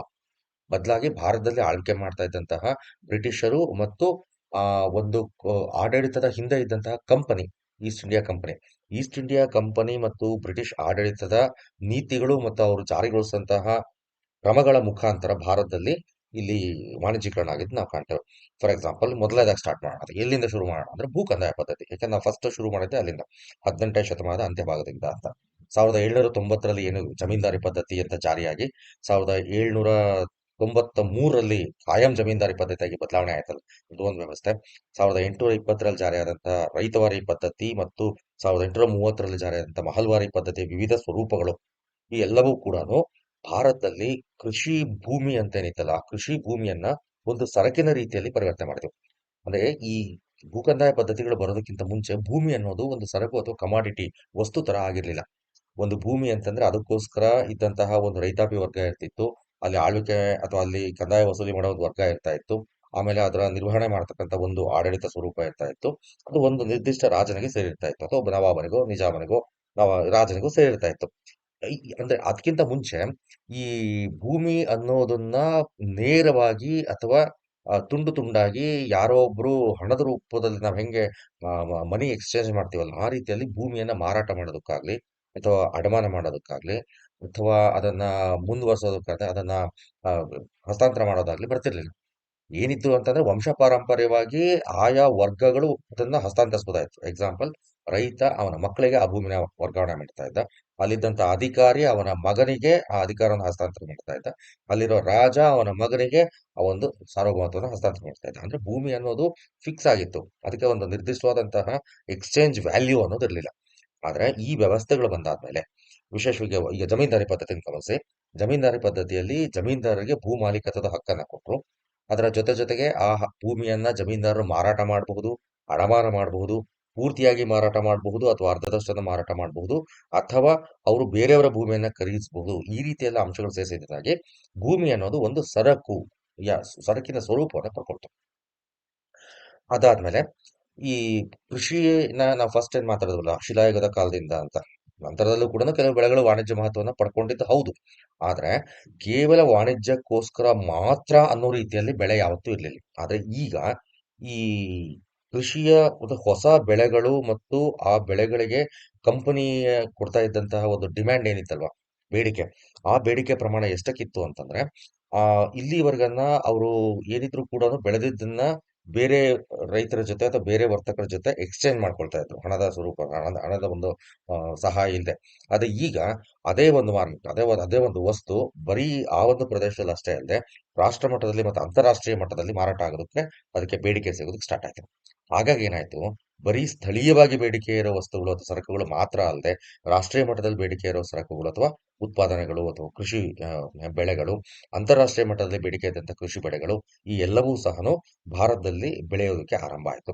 ಫಾರ್ ಎಕ್ಸಾಂಪಲ್, ಹತ್ತಿ, ಸೆಣಬು, ಕಬ್ಬು, ನೆಲಗಡಲೆ, ತಂಬಾಕು ಅಂಡ್ ಚಹಾ, ಕಾಫಿ, ಅಫೀಮು ಇಂಥವನ್ನೆಲ್ಲ ಬೆಳೆಯೋದಕ್ಕೆ ಸ್ಟಾರ್ಟ್ ಮಾಡಿದ್ರು. ಈ ಈಸ್ಟ್ ಇಂಡಿಯಾ ಕಂಪನಿ ಅನ್ನೋದು ನಾವೀಗ ಹೇಳಿದ್ವಲ್ಲ, ಒಂದು ಆಡಳಿತದ ಒಂದು ಅಂಗವಾಗಿ ರೈತರ ಮೇಲೆ ಭೂಕಂದಾಯ ಪದ್ಧತಿಗಳನ್ನ ಹೇರೋ ಮುಖಾಂತರ ವಾಣಿಜ್ಯೀಕರಣಕ್ಕೆ ಕಾರಣರಾದ್ರು. ಅದೇ ರೀತಿ ಒಂದು ಕಂಪನಿಯಾಗಿ, ಒಂದು ವ್ಯಾಪಾರ ಕಂಪನಿಯಾಗಿ ಭಾರತೀಯರು ಬೆಳೆದಂತಹ ಈ ವಸ್ತುಗಳನ್ನ ಅವರು ಕಲೆಕ್ಟ್ ಮಾಡಿ ಸಂಗ್ರಹಿಸಿ ಬೇರೆ ಬೇರೆ ದೇಶಗಳಿಗೆ ಒಂದು ರಫ್ತು ಮಾಡೋ ಮುಖಾಂತರ, ಎಕ್ಸಾಂಪಲ್ ಇಂಗ್ಲೆಂಡ್ನಲ್ಲಿರೋ ಕೈಗಾರಿಕೆಗಳಿಗೆ ಅಥವಾ ಯುರೋಪಲ್ಲಿರೋ ಮಾರುಕಟ್ಟೆಗಳಿಗೆ ಅಥವಾ ಅಥವಾ ಇಂಗ್ಲೆಂಡಿನ ಬೇರೆ ಬೇರೆ ವಸಾಹತುಗಳಲ್ಲಿದ್ದಂತಹ ಮಾರ್ಕೆಟ್ಗಳಿಗೆ ಅದನ್ನ ಮಾರಾಟ ಮಾಡಿ ಅವರು ಲಾಭವನ್ನ ಜಾಸ್ತಿ ಮಾಡ್ಕೊಳ್ಳೋದಕ್ಕೆ ಆರಂಭಿಸಿದ್ರು. ಆ ಲಾಭದ ಒಂದು ಭಾಗ ಭಾರತೀಯ ರೈತರಿಗೆ ಬಂತು. ರೈತರಿಗೆ ಬಂತಾ ಅಥವಾ ಜಮೀನ್ದಾರರಿಗೆ ಬಂತಾ, ಅಧಿಕಾರಿಗಳಿಗೆ ಬಂತಾ ಅನ್ನೋದ್ರ ಬಗ್ಗೆ ನಂತರ ಚರ್ಚೆ ಮಾಡೋಣಂತೆ. ಆದ್ರೆ ಅದರ ಒಂದು ಭಾಗ ಭಾರತೀಯರಿಗೆ ಬಂತು. ಆ ಲಾಭದ ಒಂದು ಭಾಗ ಭಾರತೀಯರಿಗೆ ಬಂತು. ಹೀಗಾಗಿನೇ ಭಾರತದಲ್ಲಿ ಅವತ್ತಿನವರೆಗೆ ನಾವು ಕಾಣದೇ ಇರತಕ್ಕಂತಹ ವಾಣಿಜ್ಯೀಕರಣ ಮತ್ತೆ ಅದರ ಆ ಬೆಳೆಗಳು, ಹೊಸ ಹೊಸ ಬೆಳೆಗಳ ಪರಿಚಯ, ಅದರಲ್ಲಿ ಹೊಸ ಬೆಳೆಗಳಿಗೆ ಬೇಡಿಕೆಗಳು ಜಾಸ್ತಿ ಆಗ್ತಾ ಬಂತು. ಟೀ, ಕಾಫಿ, ರಬ್ಬರ್, ಇಂಡಿಗೋ, ಪ್ಲಾಂಟೇಶನ್‌ಗಳು ಅಥವಾ ನಾವೇನು ತೋಟಗಳು, ಎಸ್ಟೇಟ್‌ಗಳು ಅಂತ ಏನ್ ಕರಿತೀವಿ, ಇವುಗಳನ್ನ ದೊಡ್ಡ ಪ್ರಮಾಣದಲ್ಲಿ ಆ, ಇಡೀ ಒಂದು ಪರಿಸರದಲ್ಲಿ, ಇಡೀ ಒಂದು ಪ್ರದೇಶದ ತುಂಬ ಬೆಳೆಯೋದಕ್ಕೆ ಆರಂಭಿಸಿದ್ರು. ಇದು ಭಾರತದ ಕೃಷಿಯಲ್ಲಿ ಆಹಾರ ಧಾನ್ಯಗಳನ್ನ ವಾಣಿಜ್ಯ ಬೆಳೆಗಳು ರೀಪ್ಲೇಸ್ ಅಥವಾ ಬದಲಾವಣೆ ಮಾಡದಂತಹ ಒಂದು ಹೊಸ ಯುಗಕ್ಕೆ ದಾರಿಯನ್ನ ಮಾಡಿಕೊಡ್ತು. ಈಗ ಭಾರತದಲ್ಲಿ ಕೃಷಿ ವಾಣಿಜ್ಯೀಕರಣ ಅಂತಂದಾಗ ನಾವು ಫಸ್ಟ್ ಇಂಟ್ರೊಡಕ್ಷನ್ ಅಲ್ಲಿ ಮಾತಾಡ್ತಾ ಇರ್ಬೇಕಾದ್ರೆ ಹೇಳಿದ್ವಿ, ಯಾವುದೇ ಒಂದು ದೇಶದಲ್ಲಾಗ್ಲಿ ಕೃಷಿಯ ವಾಣಿಜ್ಯೀಕರಣ ಹೇಗಾಗತ್ತೆ ಅಂತಂದ್ರೆ ಅದು ಒಂದು ಸಹಜ ಪ್ರಕ್ರಿಯೆ ರೀತಿಯಲ್ಲಿ ಆಗುತ್ತೆ. ಸಹಜ ಪ್ರಕ್ರಿಯೆ ಯಾವ ರೀತಿ? ಒಂದು ದೇಶದಲ್ಲಿ ಕೈಗಾರಿಕೀಕರಣ ಆರಂಭ ಆಗುತ್ತೆ. ಆ ಕೈಗಾರಿಕೀಕರಣ ಆರಂಭ ಆದಾಗ ಕೈಗಾರಿಕೆಗಳು ದೊಡ್ಡ ಪ್ರಮಾಣದಲ್ಲಿ ಮತ್ತೆ ಹೆಚ್ಚು ಹೆಚ್ಚಾಗಿ ಬೆಳೀತಾ ಹೋದಂತೆಲ್ಲ ಆ ಕೈಗಾರಿಕೆಗಳಿಗೆ ಕಚ್ಚಾ ವಸ್ತುಗಳನ್ನ ಪೂರೈಕೆ ಮಾಡಬೇಕಾಗತ್ತೆ. ಆ ಕಚ್ಚಾ ವಸ್ತುಗಳನ್ನ ಪೂರೈಕೆ ಮಾಡೋದಕ್ಕೋಸ್ಕರ ವಾಣಿಜ್ಯ ಬೆಳೆಗಳಿಗೆ ಶಿಫ್ಟ್ ಆಗ್ಬೇಕಾಗತ್ತೆ ಅಂತ ನಾವು ನೋಡಿದ್ವಿ ಇಲ್ಲಿ. ಆದ್ರೆ ಭಾರತದಲ್ಲಿ ಆ ರೀತಿ ಆಗ್ಲಿಲ್ಲ. ಭಾರತದಲ್ಲಿ ಇಲ್ಲಿನ ಕೈಗಾರಿಕೆಗಳಿಗೆ ಕಚ್ಚಾ ವಸ್ತುಗಳು ಸಿಕ್ಕುವ ಅನ್ನೋದಕ್ಕಿಂತಲೂ ಇಲ್ಲಿನ ಕೈಗಾರಿಕೆಗಳಿಗೆ ಕಚ್ಚಾ ವಸ್ತುಗಳನ್ನ ತಪ್ಪಿಸಿ ಅವು ನೇರವಾಗಿ ಇಂಗ್ಲೆಂಡ್‌ಗೆ ಮತ್ತೆ ಯುರೋಪ್‌ಗೆ ಹೋಗಿದ್ದನ್ನು ನಾವು ಕಾಣ್ತೇವೆ. ಹಾಗಾಗಿ ಒಂದು ಹೊಂದಾಣಿಕೆ ಏನಿತ್ತು ಅಂದ್ರೆ ಕುಶಲಕರ್ಮಿಗಳು ಮತ್ತು ರೈತರು ಈ ಮತ್ತೆ ಇವರ ಮಧ್ಯದ ಒಂದು ಹೊಂದಾಣಿಕೆ ಏನಿತ್ತು, ಆ ಹೊಂದಾಣಿಕೆಯನ್ನ ತಪ್ಪಿಸಿ ನಂತರದಲ್ಲಿ ಇದು ವಾಣಿಜ್ಯೀಕರಣಕ್ಕೆ ದಾರಿ ಮಾಡಿದ್ದನ್ನ ನಾವಿಲ್ಲಿ ಕಾಣ್ಬೋದು. ಆ, ಈ ವಾಣಿಜ್ಯೀಕರಣದಿಂದಾಗಿ ರೈತರು ಅಂತ ನಾವೇನ್ ಹೇಳ್ತೀವಿ, ಸಣ್ಣ ರೈತರು, ಮಧ್ಯಮ ರೈತರು ಮತ್ತು ದೊಡ್ಡ ಪ್ರಮಾಣದ ರೈತರು ಅಂತ ಏನ್ ಹೇಳ್ತೀವಿ. ಈ ದೊಡ್ಡ ಪ್ರಮಾಣದ ರೈತರು ಈ ಬಂಡವಾಳಶಾಹಿ ಮತ್ತು ಜಾಸ್ತಿ ಬಂಡವಾಳಗಳನ್ನ ಹಾಕುವ ಮುಖಾಂತರ, ಜಾಸ್ತಿ ಉತ್ಪಾದನೆ ಮಾಡೋ ಮುಖಾಂತರ ಹೆಚ್ಚು ಹೆಚ್ಚು ಲಾಭವನ್ನ ಪಡ್ಕೊಂಡ್ರು. ಈ ಸಣ್ಣ ರೈತರು ಅನಿವಾರ್ಯ ಕಾರಣಗಳಿಂದ ಅವರ ಮೇಲೆ ಇದ್ದಂತ ಒತ್ತಡಗಳು ಮತ್ತೆ ಸಾಲ, ಬಡ್ಡಿ, ಆ, ಕಂದಾಯ ಕಟ್ತಕ್ಕಂಥ ನಿರ್ಬಂಧ ಕಂಡೀಷನ್ಸ್, ಆ ಪ್ರೆಷರ್ಸ್ ಏನಿದ್ವಲ್ಲ, ಆ ಒತ್ತಡಗಳು, ಅವುಗಳಿಂದಾಗಿ ಸಣ್ಣ ರೈತರು ಸಹ ವಾಣಿಜ್ಯೋದ್ಯಮಕ್ಕೆ ಅದು ವಾಣಿಜ್ಯೀಕರಣಕ್ಕೆ ಮುಂದಾಗಬೇಕಾಯ್ತು. ಅಂದ್ರೆ ಇಲ್ಲಿ ಕೃಷಿಯನ್ನ ವಾಣಿಜ್ಯೀಕರಣಗೊಳಿಸಬೇಕು ಅನ್ನೋದು ಮೂಲಭೂತವಾಗಿ ರೈತರ ಜೀವನ ಮಟ್ಟವನ್ನ ಜಾಸ್ತಿ ಮಾಡಬೇಕು ಅನ್ನೋ ಕಾರಣದಿಂದಾಗಿ ಬರಲಿಲ್ಲ ಅದು. ಅಂದ್ರೆ ರೈತಾಪಿ ಸಮಾಜದ ಒಳಗಿನಿಂದ ಬರಲಿಲ್ಲ. ಒಬ್ಬ ರೈತ ನಾನು ನನ್ನ ಜೀವನ ಮಟ್ಟವನ್ನ ಅಭಿವೃದ್ಧಿ ಮಾಡ್ಕೊಳ್ಬೇಕು ಅಥವಾ ನನ್ನ ಸುತ್ತಮುತ್ತ ಇರ್ತಕ್ಕಂಥ ಕೈಗಾರಿಕೆಗಳಿಗೆ ಅದು ಪೂರಕ ಆಗ್ಬೇಕು ಅನ್ನೋ ರೀತಿಯಲ್ಲಿ ಮನಸ್ಪೂರ್ವಕವಾಗಿ ಅವನ ಒಳಗಿನಿಂದ ಬಂದಂತ ಒಂದು ಪ್ರಕ್ರಿಯೆ ಅಲ್ಲ. ಬದಲಾಗಿ ಬ್ರಿಟಿಷರು ಜಾರಿಗೊಳಿಸಿದಂತಹ ಕಂದಾಯ ಪದ್ಧತಿಗಳು, ಬ್ರಿಟಿಷರು ಜಾರಿಗೊಳಿಸಿದಂತಹ ಬೇರೆ ಬೇರೆ ನೀತಿಗಳು, ಈಸ್ಟ್ ಇಂಡಿಯಾ ಕಂಪನಿ ಸೃಷ್ಟಿ ಮಾಡದಂತಹ ಒಂದು ಡಿಮ್ಯಾಂಡ್, ಬೇಡಿಕೆಯ ಒಂದು ಸ್ವರೂಪ, ಈ ಎಲ್ಲವುಗಳ ಒತ್ತಡಕ್ಕೆ ಒಳಗಾಗಿ ಅದರ ಪ್ರತಿಫಲವಾಗಿ ರೈತ ಅನಿವಾರ್ಯವಾಗಿ ವಾಣಿಜ್ಯ ಬೆಳೆಗಳ ಕಡೆಗೆ ತಿರುಗಬೇಕಾದಂತ ಸನ್ನಿವೇಶ ಉಂಟಾಯ್ತು. ಉದಾಹರಣೆ, ಒಂದು ಕೇಸ್ ಸ್ಟಡಿ ತಗೊಂಡಂತೆ ಇಂಡಿಗೋ ಅನ್ನೋದ್ರ ಒಂದು ಕೇಸ್ ಸ್ಟಡಿ, ಅದು ನೀಲಿ ಬೆಳೆಯ ಒಂದು ಕೇಸ್ ಸ್ಟಡಿ ತಗೊಂಡು. ನೀಲಿ ಬೆಳೆ ಭಾರತದಲ್ಲಿ ಸರಿಸುಮಾರು 1780ರಿಂದ ಒಂದು ಪ್ರಮುಖ ಬೆಳೆ ಆಯಿತು. 1770ರಿಂದ ಪೋರ್ಚುಗೀಸರು ಅಲ್ಲಿ ಸಣ್ಣ ಪ್ರಮಾಣದಲ್ಲಿ ಬೆಳೆದಕ್ಕೆ ಸ್ಟಾರ್ಟ್ ಮಾಡಿದ್ರು. ಆದ್ರೆ ಸಕ್ಸಸ್ ಆಗಲಿಲ್ಲ. ಒಂದು 10, 12, 15 ವರ್ಷದ ಗ್ಯಾಪ್ನ ನಂತರ 1780ರ ನಂತರದಲ್ಲಿ ಬ್ರಿಟಿಷ್ ಪ್ಲಾಂಟರ್ಗಳು, ಭಾರತೀಯರಲ್ಲ, ಬ್ರಿಟಿಷ್ ಪ್ಲಾಂಟರ್ಗಳು ಅಲ್ಲಿರ್ತಕ್ಕಂಥ ರೈತರ ಜಮೀನುಗಳಲ್ಲಿ ಒಂದಷ್ಟು ಭಾಗದಲ್ಲಿ ನಮಗೋಸ್ಕರ ನೀಲಿಯನ್ನ ಬೆಳೆದು ಕೊಡಿ, ನಿಮಗೋಸ್ಕರ ನೀಲಿಯನ್ನ ಬೆಳೆದು ಕೊಡಿ ಅಂತ ಅವರನ್ನ ಗೋಗರ್ದು ಅವರಲ್ಲಿ ರಿಕ್ವೆಸ್ಟ್ ಮಾಡಿಕೊಂಡು ನೀಲಿಯನ್ನ ಬೆಳೆಯೋ ಮುಖಾಂತರ ಈ ಒಂದು ನೀಲಿ ಬೆಳೆಯ ಒಂದು ಆರಂಭ ಆಯ್ತು ಅಲ್ಲಿ. ಅಂದ್ರೆ ವಾಣಿಜ್ಯ ಬೆಳೆಯಾಗಿ ಅಲ್ಲಿ ಆರಂಭ ಆಯ್ತು. 1829ರಲ್ಲಿ ದ ಬಂಗಾಲ್ ಟೆನೆನ್ಸಿ ಆಕ್ಟ್ ಅಂತ ಒಂದು ಬಂತು. ಅಂದ್ರೆ ಬಂಗಾಳ ಗೇಣಿದಾರ ಕಾಯ್ದೆ ಅಂತ ಬಂತು. ಆ ಬಂಗಾಳ ಗೇಣಿದಾರ ಕಾಯ್ದೆ ಬರೋವರೆಗನ್ನ ಬ್ರಿಟಿಷ್ ಪ್ಲಾಂಟರ್ಗಳಿಗೆ ಭೂಮಿಯನ್ನ ಖರೀದಿಸೋ ಹಕ್ಕಿರ್ಲಿಲ್ಲ. ಅಲ್ಲಿವರೆಗನ್ನ ಬ್ರಿಟಿಷ್ ಪ್ಲಾಂಟರ್ಗಳು ಏನಿದ್ರು ಕೂಡ ಅದು ಬೆಳಿಬೇಕು ಅಂದ್ರೆ ಅಲ್ಲಿರೋ ರೈತರಿಗೆ ಒಂದಷ್ಟು ದುಡ್ಡು ಕೊಟ್ಟು, ಅಡ್ವಾನ್ಸ್ಗಳು ಕೊಟ್ಟು, ಮುಂಗಡ ಹಣ ಕೊಟ್ಟು, ನೀವು ಬೆಳೆಯೋದನ್ನ ನಾವೇ ಕೊಂಡ್ಕೊಳ್ತೀವಿ ಅಂತ ಹೇಳಿ ಈ ರೀತಿಯಲ್ಲಿ ನೀಲಿ ಬೆಳೆಯನ್ನ ಅವ್ರನ್ನ ಒಪ್ಪಿಸಿ ಬೆಳೆದು ಬಂದಿದ್ದನ್ನ ತಗೊಂಡು ಬರ್ಬೇಕಾಗಿತ್ತು. ಯಾವಾಗ 1829ರಲ್ಲಿ ಬೆಂಗಾಲ್ ಟೆನೆನ್ಸಿ ಆಕ್ಟ್ ಬಂತು, ಈಗ ಅವರು ಸಹ ಭೂಮಿಯನ್ನ ಖರೀದಿಸಬಹುದಾಗಿತ್ತು. ಭೂಮಿಯನ್ನ ಖರೀದಿಸಿ ಆ ಜಮೀನಿನಲ್ಲಿ ಬೆಳೆಯೋದಕ್ಕೆ ಭಾರತೀಯ ರೈತರನ್ನ ತರೋ ತರ ಮಾಡಿದ್ರು. ಅದೇ ರೀತಿ ಲಾಭದ ಆಸೆಗೋಸ್ಕರ ಲಾಭದ ಆಸೆಗೋಸ್ಕರ ರೈತರು ಸಹ ತಮ್ಮ ಜಮೀನುಗಳಲ್ಲಿ ಈ ಒಂದು ನೀಲಿ ಬೆಳೆಯನ್ನ ಬೆಳೆಯೋದಕ್ಕೆ ಸ್ಟಾರ್ಟ್ ಮಾಡಿದ್ರು. ಎಲ್ಲದಕ್ಕಿಂತಲೂ ಇಲ್ಲಿ ಏನಂತಂದ್ರೆ ಕಾಯಂ ಜಮೀನ್ದಾರಿ ಪದ್ಧತಿಯ ಅತ್ಯಂತ ದುಷ್ಪರಿಣಾಮಗಳು ಅಂತ ನಾವು ಚರ್ಚೆ ಮಾಡ್ತೀವಲ್ಲ, ಅಲ್ಲಿ ನಾವು ಕಾಣೋದೇನಂದ್ರೆ ಇದು ನಗದು ಹಣದ ಬೇಡಿಕೆಯನ್ನು ಜಾಸ್ತಿ ಮಾಡ್ತು ಅಂತ. ಅನಿವಾರ್ಯವಾಗಿ ರೈತನಿಗೆ ನಗದು ಹಣಕಾಸಿನ ಅತ್ಯಂತ ತೀವ್ರ ಅವಶ್ಯಕತೆ ಇದ್ದಿದ್ರಿಂದಾಗಿ, ಅಂದ್ರೆ ಅವನು ತಗೊಂಡಂತ ಸಾಲ, ಅದಕ್ಕೆ ಬಡ್ಡಿ, ಅವನ ಒಂದು ಅವ್ರು ಏನೇ ಒಂದು ಕೊಂಡ್ಕೋಬೇಕಂದ್ರು, ಒಂದು ಬಿತ್ತನೆ ಬೀಜ ಕೊಂಡ್ಕೋಬೇಕಂದ್ರೂ ಕೂಡ ಅದಕ್ಕೆ ಹಣ ಬೇಕಾಗಿತ್ತು. ಹೀಗೆ ಹಣದ ಅತಿಯಾದ ಬೇಡಿಕೆ, ಹಣದ ಮೇಲಿನ ಅತಿಯಾದ ಅವಲಂಬನೆಗಾಗಿ ರೈತರು ಅನಿವಾರ್ಯವಾಗಿ ವಾಣಿಜ್ಯ ಬೆಳೆಗಳ ಕಡೆಗೆ ಬಂಗಾಳದಲ್ಲಿ ಬಂದಿದ್ದನ್ನ ನಾವು ಸಾಕಷ್ಟು ಉದಾಹರಣೆಗಳ ಮುಖಾಂತರ ಗಮನಿಸ್ತೇವೆ. ಆ, ಏನು ರೈತರು ಬಲವಂತವಾಗಿ ಬೆಳೀತಾ ಇದ್ರಲ್ವಾ, ಅದರ ಮೂಲ ಉದ್ದೇಶನೇ ನಾವು ಈಗಾಗಲೇ ಮಾತಾಡಿದಂತೆ ಒಂದು ಕಂದಾಯವನ್ನ ಸರಿಯಾದ ಟೈಮಲ್ಲಿ ಕಟ್ಟಬೇಕಾಗಿತ್ತು. ಮತ್ತೆ ಎಸ್ಟೇಟ್ ಮಾಲೀಕರು ಬಹುತೇಕ ಬ್ರಿಟಿಷ್ ಅಧಿಕಾರಿಗಳಾಗಿರ್ತಾ ಇದ್ರು ಅಥವಾ ಬ್ರಿಟಿಷ್ ವಾಣಿಜ್ಯೋದ್ಯಮಿಗಳಾಗಿರ್ತಾ ಇದ್ರು. ಅವರು ಹಾಕ್ತಂತ ಕಂಡೀಷನ್ಸ್ ಅಥವಾ ಅವ್ರು ಕೊಟ್ಟಂತ ಮುಂಗಡ, ಆ ಒಂದು ಮುಲಾಜು ನಾವೇನ್ ಹೇಳ್ತೀವಲ್ಲ, ಆ ಒಂದು ಅನಿವಾರ್ಯತೆ ಅಡಿಯಲ್ಲಿ ಆ ಬೆಳೆಗಳನ್ನ ಬೆಳಿಬೇಕಾಗಿತ್ತು. ಆ ಅದೇ ತರ ನಾವು ಯಾವ ರೀತಿ ಬಂಗಾಳದಲ್ಲಿ ನೀಲಿ ಬೆಳೆ ಈ ತರ ಎಸ್ಟೇಟ್ ಬೆಳೆಯಾಗಿ ಅಥವಾ ವಾಣಿಜ್ಯ ಬೆಳೆಯಾಗಿ ಪರಿವರ್ತನೆ ಆಯ್ತು ಅಂತ ಹೇಳ್ತೀವೋ, ಅದೇ ತರದಲ್ಲೇ ಭಾರತದ ಬೇರೆ ಬೇರೆ ಭಾಗಗಳಲ್ಲಿ ಕೆಲವು ನಿರ್ದಿಷ್ಟ ಬೆಳೆಗಳನ್ನು ಬೆಳೆಯೋದಕ್ಕೆ ಆರಂಭಿಸಿದ್ರು ಅಥವಾ ಬೆಳೆಯೋದಕ್ಕೆ ಒತ್ತಡವನ್ನ ಕ್ರಿಯೇಟ್ ಮಾಡಲಾಯಿತು ಅಥವಾ ಸೃಷ್ಟಿ ಮಾಡಲಾಯಿತು. ಅದರಿಂದಾಗಿನೇ ಭಾರತದಲ್ಲಿ ಕೆಲವು ಪ್ರದೇಶಗಳು ಕೆಲವು ಬೆಳೆಗಳಿಗೆ ನಂತರ ದಿನಗಳಲ್ಲಿ ಫೇಮಸ್ ಆಗ್ತಾ ಬಂದು ಅಥವಾ ಪ್ರಸಿದ್ಧಿ ಪಡೀತಾ ಬಂದವು. ಎಕ್ಸಾಂಪಲ್ ಪಂಜಾಬ್ ಅಂದ ಕೂಡ ನಮಗೆ ಗೋಧಿ ಕಣಜ ಅಂತ ಕರಿತೀವಿ. ಈ ಗೋಧಿ ಅನ್ನೋದು ಪಂಜಾಬ್ನಲ್ಲಿ ಒಂದು ಕಾಲದಲ್ಲಿ ಸಾರ್ವತ್ರಿಕ ಬೆಳೆ ಆಗಿರಲಿಲ್ಲ. ಆದ್ರೆ ವಾಣಿಜ್ಯೀಕರಣದ ಪರಿಣಾಮವಾಗಿ ಪಂಜಾಬ್ ಗೋಧಿ ಪ್ರದೇಶವಾಯಿತು. ಗುಜರಾತ್ ಮತ್ತೆ ಮಹಾರಾಷ್ಟ್ರ ಹತ್ತಿ ಪ್ರದೇಶಗಳಾದವು. ಪೂರ್ವ ಬಂಗಾಳ ಅಂದ್ರೆ ಇವತ್ತಿನ ಬಾಂಗ್ಲಾದೇಶ ಮತ್ತು ಅಸ್ಸಾಂ ಈ ಪ್ರದೇಶಗಳು ಸೆಣಬು ಪ್ರದೇಶಗಳಾದವು. ಬೀರಾರ್, ನಾಗ್ಪುರ ಮತ್ತೆ ಮಹಾರಾಷ್ಟ್ರದ ಪೂರ್ವ ಭಾಗಗಳಿದ್ದಾವೆ. ಈ ಪ್ರದೇಶಗಳು ಹತ್ತಿಯನ್ನ ವ್ಯಾಪಕವಾಗಿ ಬೆಳೀತಕ್ಕಂಥ ಪ್ರದೇಶಗಳು. ಹೀಗೆ ಒಂದೊಂದು ಪ್ರದೇಶದಲ್ಲಿ ಒಂದೊಂದು ವಾಣಿಜ್ಯ ಬೆಳೆಗಳು ಅನಿವಾರ್ಯತೆಯನ್ನ ಪಡ್ಕೊಂಡು, ಈ ಅನಿವಾರ್ಯತೆ ಏನು ಅಂದ್ರೆ ರೈತರಿಗೆ ಹಣ ಬೇಕಾಗಿತ್ತು. ಬ್ರಿಟಿಷ್ ವ್ಯವಸ್ಥೆ ಅಥವಾ ಬ್ರಿಟಿಷ್ ಆಡಳಿತ ನೀತಿಗಳು ಬರೋದಕ್ಕಿಂತ ಮುಂಚೆ ರೈತರಿಗೆ ಹಣ ಬೇಕಾಗಿರಲಿಲ್ಲ. ಜೀವನೋಪಾಯಕ್ಕಾಗಿ ಕೃಷಿ ನಡೀತಾ ಇತ್ತು. ಹೆಚ್ಚುವರಿ ಬೆಳೆಯನ್ನ ಬೇರೆಯವರಿಗೆ ಎಕ್ಸ್ಚೇಂಜ್ ಮಾಡಿ ಬಂದಂತ ವ್ಯತ್ಯಾಸದಲ್ಲಿ ಬಂದಂತ ಲಾಭದಲ್ಲಿ ಜೀವನೋಪಾಯ ಅಂದ್ರೆ ಇತರ ಅವಶ್ಯಕತೆಗಳನ್ನ ನಾವು ಪೂರೈಸುತ್ತಾ ಇದ್ರು. ಆದ್ರೆ ಈಗ ಹಣದ ಅತಿಯಾದ ಒತ್ತಡ ಇಡೀ ಭಾರತದಾದ್ಯಂತ ಒಂದಲ್ಲ ಒಂದು ರೀತಿಯ ಬೆಳೆಗಳನ್ನ ವಾಣಿಜ್ಯೀಕರಣಗೊಳಿಸೋದಕ್ಕೆ ಪ್ರೋತ್ಸಾಹಿಸ್ತಾ ಬಂತು. ಇಷ್ಟು ನಾವು ಭಾರತದಲ್ಲಿ ಕೃಷಿ ವಾಣಿಜ್ಯೀಕರಣ ಹೇಗಾಯ್ತು ಅಂತ ನಾವು ನೋಡಿದ್ವಿ. ಅಂದ್ರೆ ಈ ಕೃಷಿ ವಾಣಿಜ್ಯೀಕರಣ ಆಗೋದ್ರ ಹಿಂದೆ ನಾವು ಎರಡು ಅಂಶಗಳನ್ನು ಗಮನಿಸ್ತೀವಿ. ಒಂದು, ಭಾರತದಲ್ಲಿ ಕೃಷಿ ಅನ್ನೋದು ತನ್ನಷ್ಟಕ್ಕೆ ತಾನೇ ವಾಣಿಜ್ಯೀಕರಣಗೊಂಡಿಲ್ಲ. ಎರಡನೆಯದು, ಕಂಪನಿಯ ಬಲವಂತ ಮತ್ತು ರೈತರ ಅನಿವಾರ್ಯ ಸನ್ನಿವೇಶಗಳು ಭಾರತದಲ್ಲಿ ಕೃಷಿಯನ್ನು ವಾಣಿಜ್ಯೀಕರಣಗೊಳಿಸಿದವು ಅನ್ನೋದು ನಾವು ಗಮನಿಸಿದ್ವಿ. ಈಗ ಒಂದೊಂದಾಗಿ ನೋಡ್ತಾ ಹೋಗೋಣಂತೆ. ಕೃಷಿಯನ್ನ ವಾಣಿಜ್ಯೀಕರಣಗೊಳಿಸಿದಂತಹ ಮತ್ತು ಪ್ರಚೋದಿಸಿದಂತಹ ಅಂಶಗಳು ಯಾವ್ಯಾವು ಮತ್ತೆ ಯಾವ ರೀತಿ ಅವು ಪ್ರಭಾವ ಬೀರಿದವು ಅನ್ನೋದು ನೋಡೋಣ. ಮೊದಲನೇದಾಗಿ, ಭಾರತದಲ್ಲಿ ಬ್ರಿಟಿಷರು ಸ್ಥಾಪನೆ ಮಾಡದಂತಹ ಒಂದು ವಿಶಾಲವಾದಂತಹ ದೇಶ ಅಥವಾ ಇಲ್ಲಿ ಉಂಟು ಮಾಡದಂತಹ ಒಂದು ರಾಜಕೀಯ ಏಕತೆ ಏನಿದೆ, ಆ ರಾಜಕೀಯ ಏಕತೆಯಿಂದ ಪ್ರತಿಯೊಂದು ಪ್ರದೇಶಗಳ ಮಧ್ಯೆ ಇದ್ದಂತಹ ಬೌಂಡ್ರಿಗಳು ಅಥವಾ ಗಡಿಗಳು ಇಲ್ದಂತಾಯ್ತು. ಈಗ ಒಂದು ರಾಜ್ಯ ಅಥವಾ ಒಂದು ಪ್ರದೇಶದ ಮಾರುಕಟ್ಟೆ ಅಂತಂದ್ರೆ ಅದು ಕೇವಲ ಆ ಒಂದು ಪ್ರದೇಶಕ್ಕೆ ಮಾತ್ರ ಸೀಮಿತ ಆಗಲಿಲ್ಲ.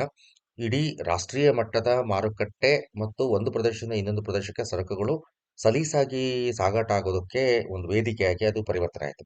ಹೀಗಾಗಿ ಬ್ರಿಟಿಷರ ಆಡಳಿತದಲ್ಲಿ ಕಂಡುಬಂದಂತಹ ರಾಜಕೀಯ ಏಕತೆಯ ಒಂದು ಪರಿಣಾಮ ರಾಷ್ಟ್ರೀಯ ಮಾರುಕಟ್ಟೆ ಉಗಮ ಆಗಿದ್ದು, ಆ ರಾಷ್ಟ್ರೀಯ ಮಾರುಕಟ್ಟೆಯಿಂದಾಗಿ ಸರಕುಗಳಿಗೆ ಬೇಡಿಕೆ ವಿಶಾಲವಾಯಿತು. ಬೇಡಿಕೆ ವಿಶಾಲವಾಗಿದ್ದರಿಂದಾಗಿ ಸಹಜವಾಗಿಯೇ ಉತ್ಪಾದನೆಯನ್ನ ಇದು ಪ್ರೇರೇಪಿಸಿತು. ಅದರ ಜೊತೆಗೆ ನಗದು ಆರ್ಥಿಕತೆ ಅನ್ನೋದು ಏನು ನಾವು ಕಾಣ್ತೇವೆ, ಆ ನಗದು ಆರ್ಥಿಕತೆ ಬರೋದಕ್ಕಿಂತ ಮುಂಚೆ ಉತ್ಪಾದನೆ ಮತ್ತು ಕೃಷಿ ಉತ್ಪನ್ನಗಳು ಇನ್ನೊಂದು ಉತ್ಪನ್ನಕ್ಕೆ ಪರಿವರ್ತನೆ ಆಗ್ಬೇಕಾದಂತಹ ಅಥವಾ ವಿನಿಮಯ ಆಗ್ಬೇಕಾದಂತಹ ಅನಿವಾರ್ಯತೆ ಇತ್ತು. ಈಗ ಯಾವುದೇ ಉತ್ಪನ್ನವನ್ನ ಬೇಕಾದ್ರೂ ಹಣದ ರೂಪಕ್ಕೆ ಪರಿವರ್ತಿಸಬಹುದು ಮತ್ತು ಹಣದಿಂದ ಯಾವುದೇ ಉತ್ಪನ್ನವನ್ನ ಬೇಕಾದ್ರೂ ಕೂಡ ಕೊಂಡ್ಕೊಳ್ಬಹುದು ಅನ್ನೋ ಒಂದು ಸನ್ನಿವೇಶ ಏನು ಕ್ರಿಯೇಟ್ ಆಯ್ತು, ಆ ಸನ್ನಿವೇಶದಿಂದಾಗಿ ಈ ವಾಣಿಜ್ಯ ಬೆಳೆಗಳು ಹೆಚ್ಚಿನ ಪ್ರಮಾಣದ ಲಾಭವನ್ನು ಪಡ್ಕೊಳ್ಳೋದಕ್ಕೆ ಮುಂದಾದವು.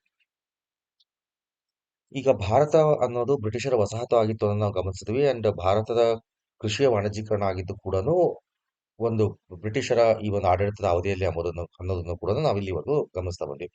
ಇದು ಭಾರತದಲ್ಲಿ ಕೃಷಿ ವಾಣಿಜ್ಯೀಕರಣ ಆಗಿದ್ದು ಭಾರತೀಯರ ಅನುಕೂಲಕ್ಕೋಸ್ಕರ ಅಲ್ಲ, ಆದ್ರೆ ಬ್ರಿಟಿಷರ ಅನುಕೂಲಕ್ಕೋಸ್ಕರ ಅನ್ನೋದನ್ನು ಕೂಡ ನಾವು ಇಲ್ಲಿವರೆಗೂ ಚರ್ಚೆ ಮಾಡಿದ್ವಿ. ಹೀಗಾಗಿನೇ ಭಾರತದಲ್ಲಿ ಅವಶ್ಯಕತೆ ಇಲ್ಲದೇ ಇದ್ದರೂ ಸಹನು ಬ್ರಿಟಿಷರ ವಸಾಹತುಶಾಹಿಯ ಆಡಳಿತ ಸ್ವರೂಪ ಅವರಿಗೆ ಅವಶ್ಯಕತೆ ಇರ್ತಕ್ಕಂತಹ ಬೆಳೆಗಳನ್ನ ಭಾರತದಲ್ಲಿ ವಾಣಿಜ್ಯ ಬೆಳೆಗಳಾಗಿ ಬೆಳೆಯೋ ರೀತಿಯಲ್ಲಿ ಅದನ್ನ ಪ್ರೇರೇಪಿಸ್ತು.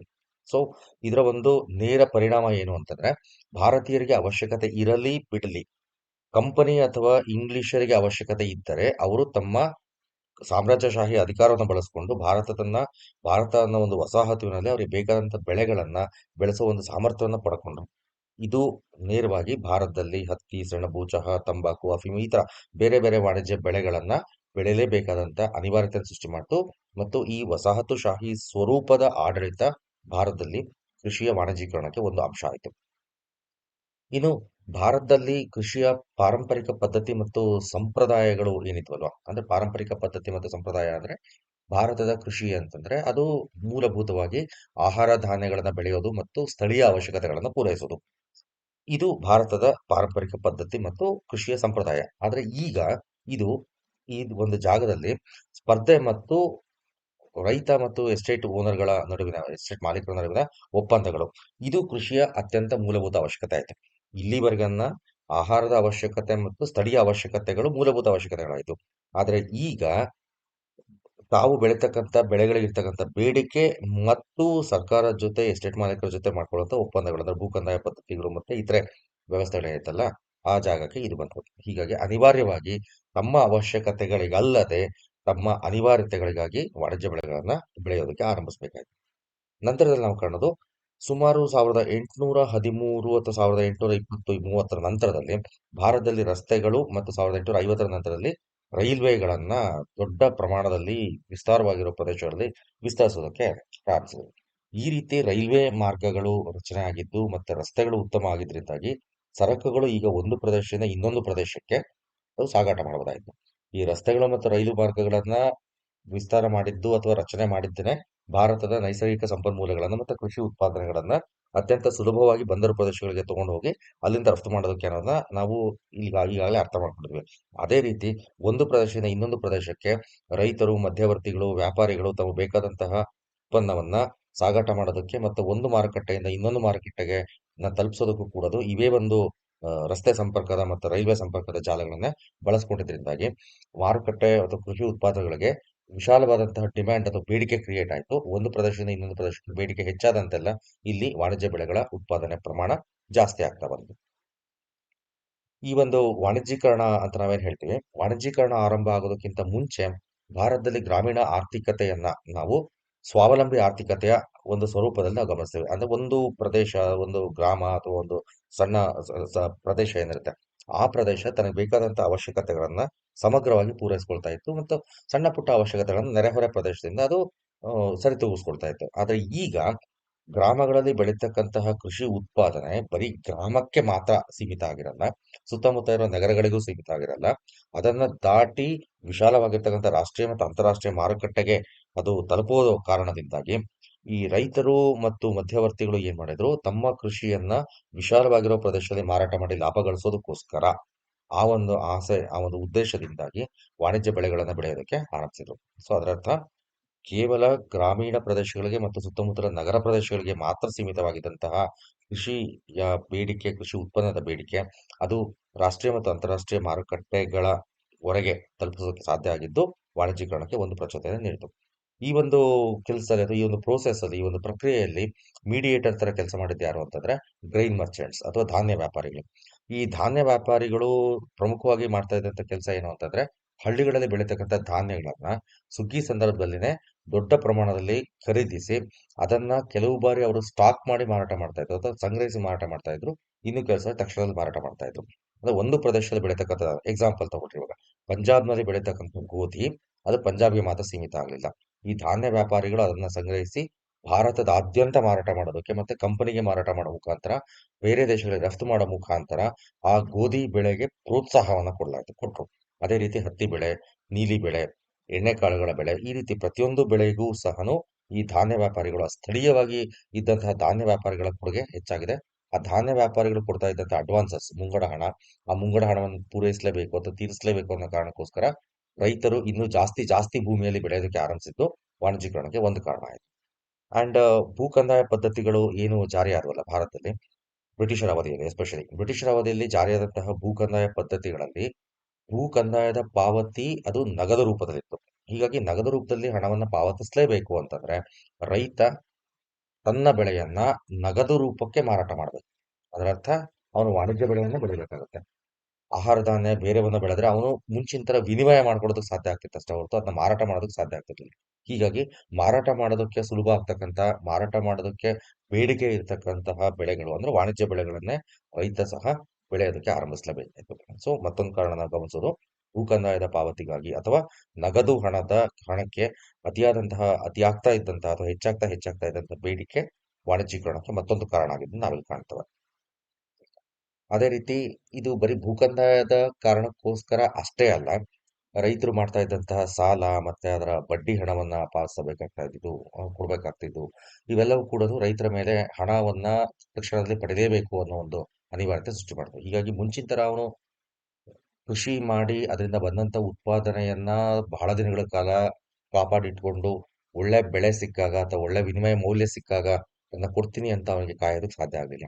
ಸುಗ್ಗಿ ಕಾಲ ಬಂದಾಗ ಅದು ಏನು ಬೆಳೆ ಬರುತ್ತೋ, ಎಷ್ಟು ಉತ್ಪಾದನೆ ಇರುತ್ತೋ ಅದನ್ನ ಅವತ್ತಿನ ಬೆಲೆ ಮತ್ತು ಅವತ್ತಿನ ಬೇಡಿಕೆಗೆ ಅನುಗುಣವಾಗಿ ಅದು ಕಡಿಮೆ ಇದ್ರೂ ಕೂಡ ಮಾರಾಟ ಮಾಡಲೇಬೇಕಾಗಿತ್ತು. ಯಾಕೆಂದ್ರೆ ಅವನ ಮೇಲೆ ಇದ್ದಂತ ಪ್ರೆಷರ್ಗಳು ಅಷ್ಟೊಂದಿತ್ತು. Especially in terms of cash, ನಗದು ರೂಪದಲ್ಲಿದ್ದಂತಹ ಒತ್ತಡಗಳು ಆ ರೀತಿ ಇದ್ವು.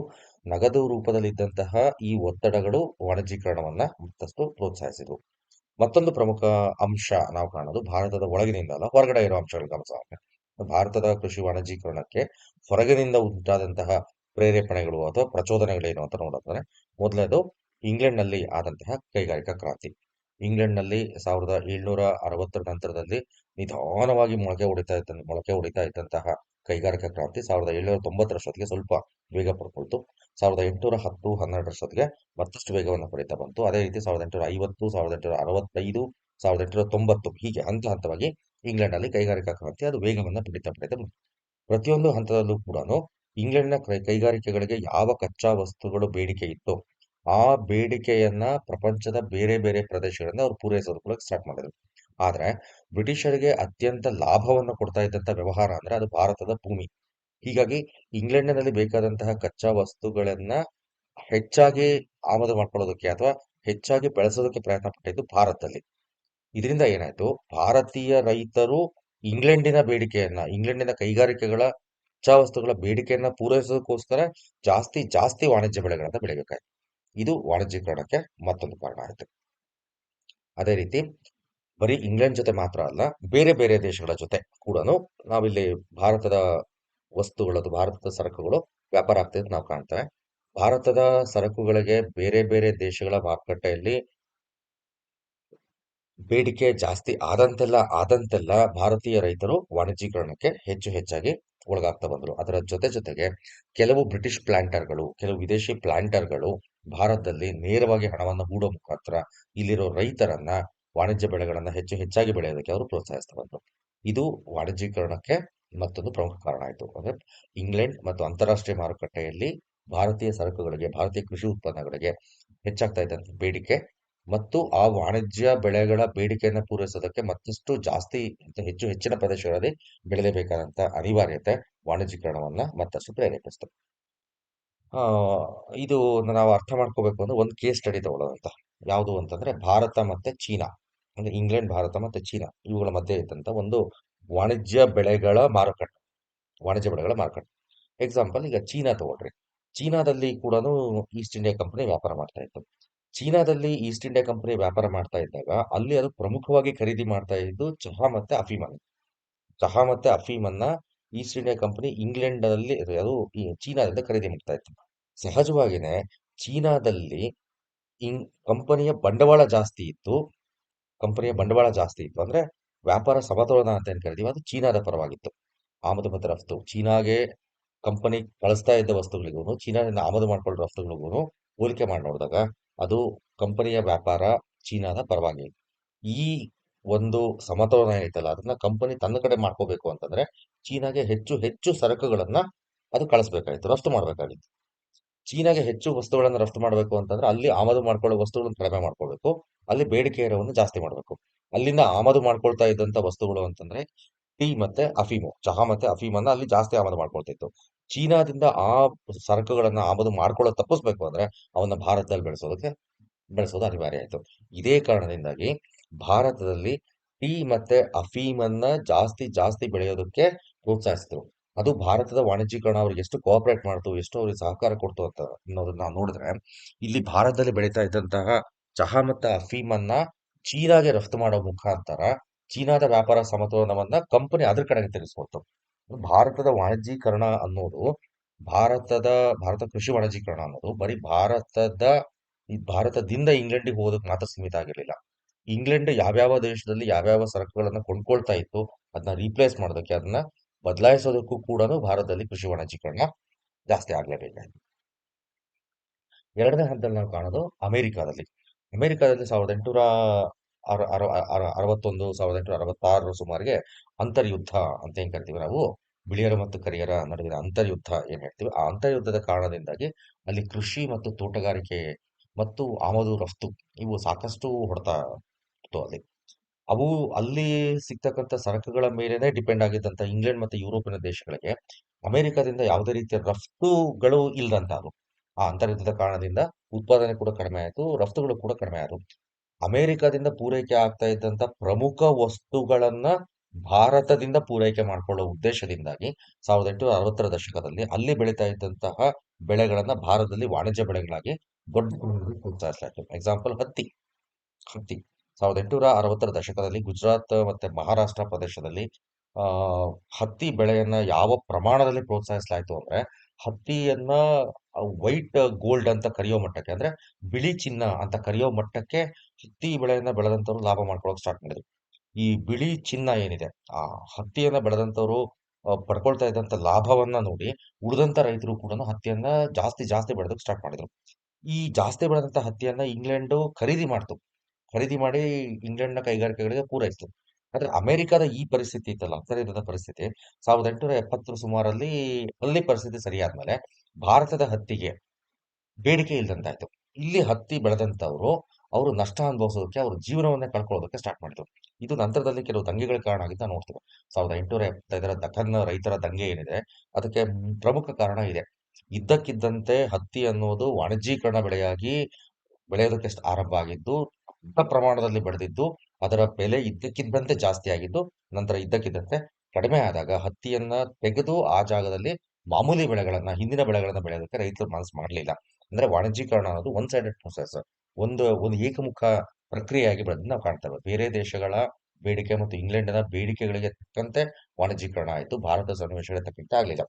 ಸೊ ಆದ್ರೂ ಕೂಡ ನಾವಿಲ್ಲಿ ಅಮೆರಿಕದ ಸನ್ನಿವೇಶಗಳು, ಇಂಗ್ಲೆಂಡಿನ ಸನ್ನಿವೇಶಗಳು ಇವುಗಳಿಗೆ ತಕ್ಕಂತೆ ಇವುಗಳು ಭಾರತವನ್ನ ಅಥವಾ ಭಾರತದ ಕೃಷಿಯನ್ನ ವಾಣಿಜ್ಯೀಕರಣಗೊಳಿಸೋದಕ್ಕೆ ನೇರ ಕಾರಣಗಳಾಗಿದ್ದನ್ನ ನಾವು ಗಮನಿಸಬಹುದಾಗಿದೆ. ಈ ಇನ್ನೊಂದು ಅಂದ್ರೆ ಬ್ರಿಟಿಷರ ಫ್ರೀ ಟ್ರೇಡ್ ಪಾಲಿಸಿ, ಮುಕ್ತ ವ್ಯಾಪಾರ ನೀತಿ. ಈ ಮುಕ್ತ ವ್ಯಾಪಾರ ನೀತಿ ಯಾವ ರೀತಿ ಇತ್ತು ಅಂದ್ರೆ, ನಾವಿಂದ ಒನ್ ಸೈಡೆಡ್ ಫ್ರೀ ಟ್ರೇಡ್ ಅಂತ ಕರಿತೀವಿ. ಒನ್ ಸೈಡೆಡ್ ಫ್ರೀ ಟ್ರೇಡ್ ಅಂದ್ರೆ ಭಾರತದಲ್ಲಿ ಸರಕುಗಳು ಮುಕ್ತವಾಗಿ ಮಾರಾಟ ಆಗ್ಬೋದಾಗಿತ್ತು. ಆದ್ರೆ ಭಾರತೀಯ ಸರಕುಗಳು ಬೇರೆ ದೇಶದಲ್ಲಿ ಮುಕ್ತವಾಗಿ ಮಾರಾಟ ಆಗಿರ್ಲಿಲ್ಲ, ಆಗೋ ತರ ಇರ್ಲಿಲ್ಲ. ಹಾಗಾಗಿ ಏನಾಯ್ತು, ಭಾರತದಲ್ಲಿ ವಸ್ತುಗಳನ್ನು ಸಿದ್ಧಪಡಿಸಿದರೆ ಅವಕ್ಕೆ ಬೇರೆ ದೇಶದಲ್ಲಿ ಮಾರುಕಟ್ಟೆ ಇಲ್ಲ. ಭಾರತದಲ್ಲಿ ಸರಕುಗಳನ್ನು ಸಿದ್ಧಪಡಿಸಿದರೆ ಅವಕ್ಕೆ ಬೇರೆ ದೇಶದಲ್ಲಿ ಮಾರುಕಟ್ಟೆ ಇರಲ್ಲ. ಭಾರತದಲ್ಲಿ ಮುಕ್ತ ವ್ಯಾಪಾರ ನೀತಿ ಬಂದಿದ್ದು ಹೌದು, ಆದ್ರೆ ಅದು ಒನ್ ಸೈಡೆಡ್ ಆಗಿತ್ತು. ಹೀಗಾಗಿ ಏನಾಯ್ತು, ಭಾರತದಲ್ಲಿ ಸಿದ್ಧ ವಸ್ತುಗಳಿಗೆ ಬೇರೆ ದೇಶದಲ್ಲಿ ಬೇಡಿಕೆ ಇಲ್ಲ ಅಂದಾಗ ಭಾರತದಲ್ಲಿ ಸಿದ್ಧ ವಸ್ತುಗಳ ತಯಾರಿಕೆ ಅದು ಕಡಿಮೆ ಆಗ್ತಾ ಬಂತು, ಅದು ಒಂದು ಹಂತದಲ್ಲಿ ನಿಲ್ತಾ ಬಂತು. ಆದರೆ ಕಚ್ಚಾ ವಸ್ತುಗಳಿಗೆ ಬೇಡಿಕೆ ಜಾಸ್ತಿ ಆಗ್ತಾರೆ. ಹೀಗಾಗಿ ಕಚ್ಚಾ ವಸ್ತುಗಳು ಅಂದ್ರೆ ಕೃಷಿಯ ಉತ್ಪನ್ನಗಳು ಜಾಸ್ತಿ ಆಗ್ತಾ ಹೋದ್ವೇ ಹೊರತು ಸಿದ್ಧ ವಸ್ತುಗಳು ಜಾಸ್ತಿ ಆಗ್ತಾ ಹೋಗಿದ್ವು.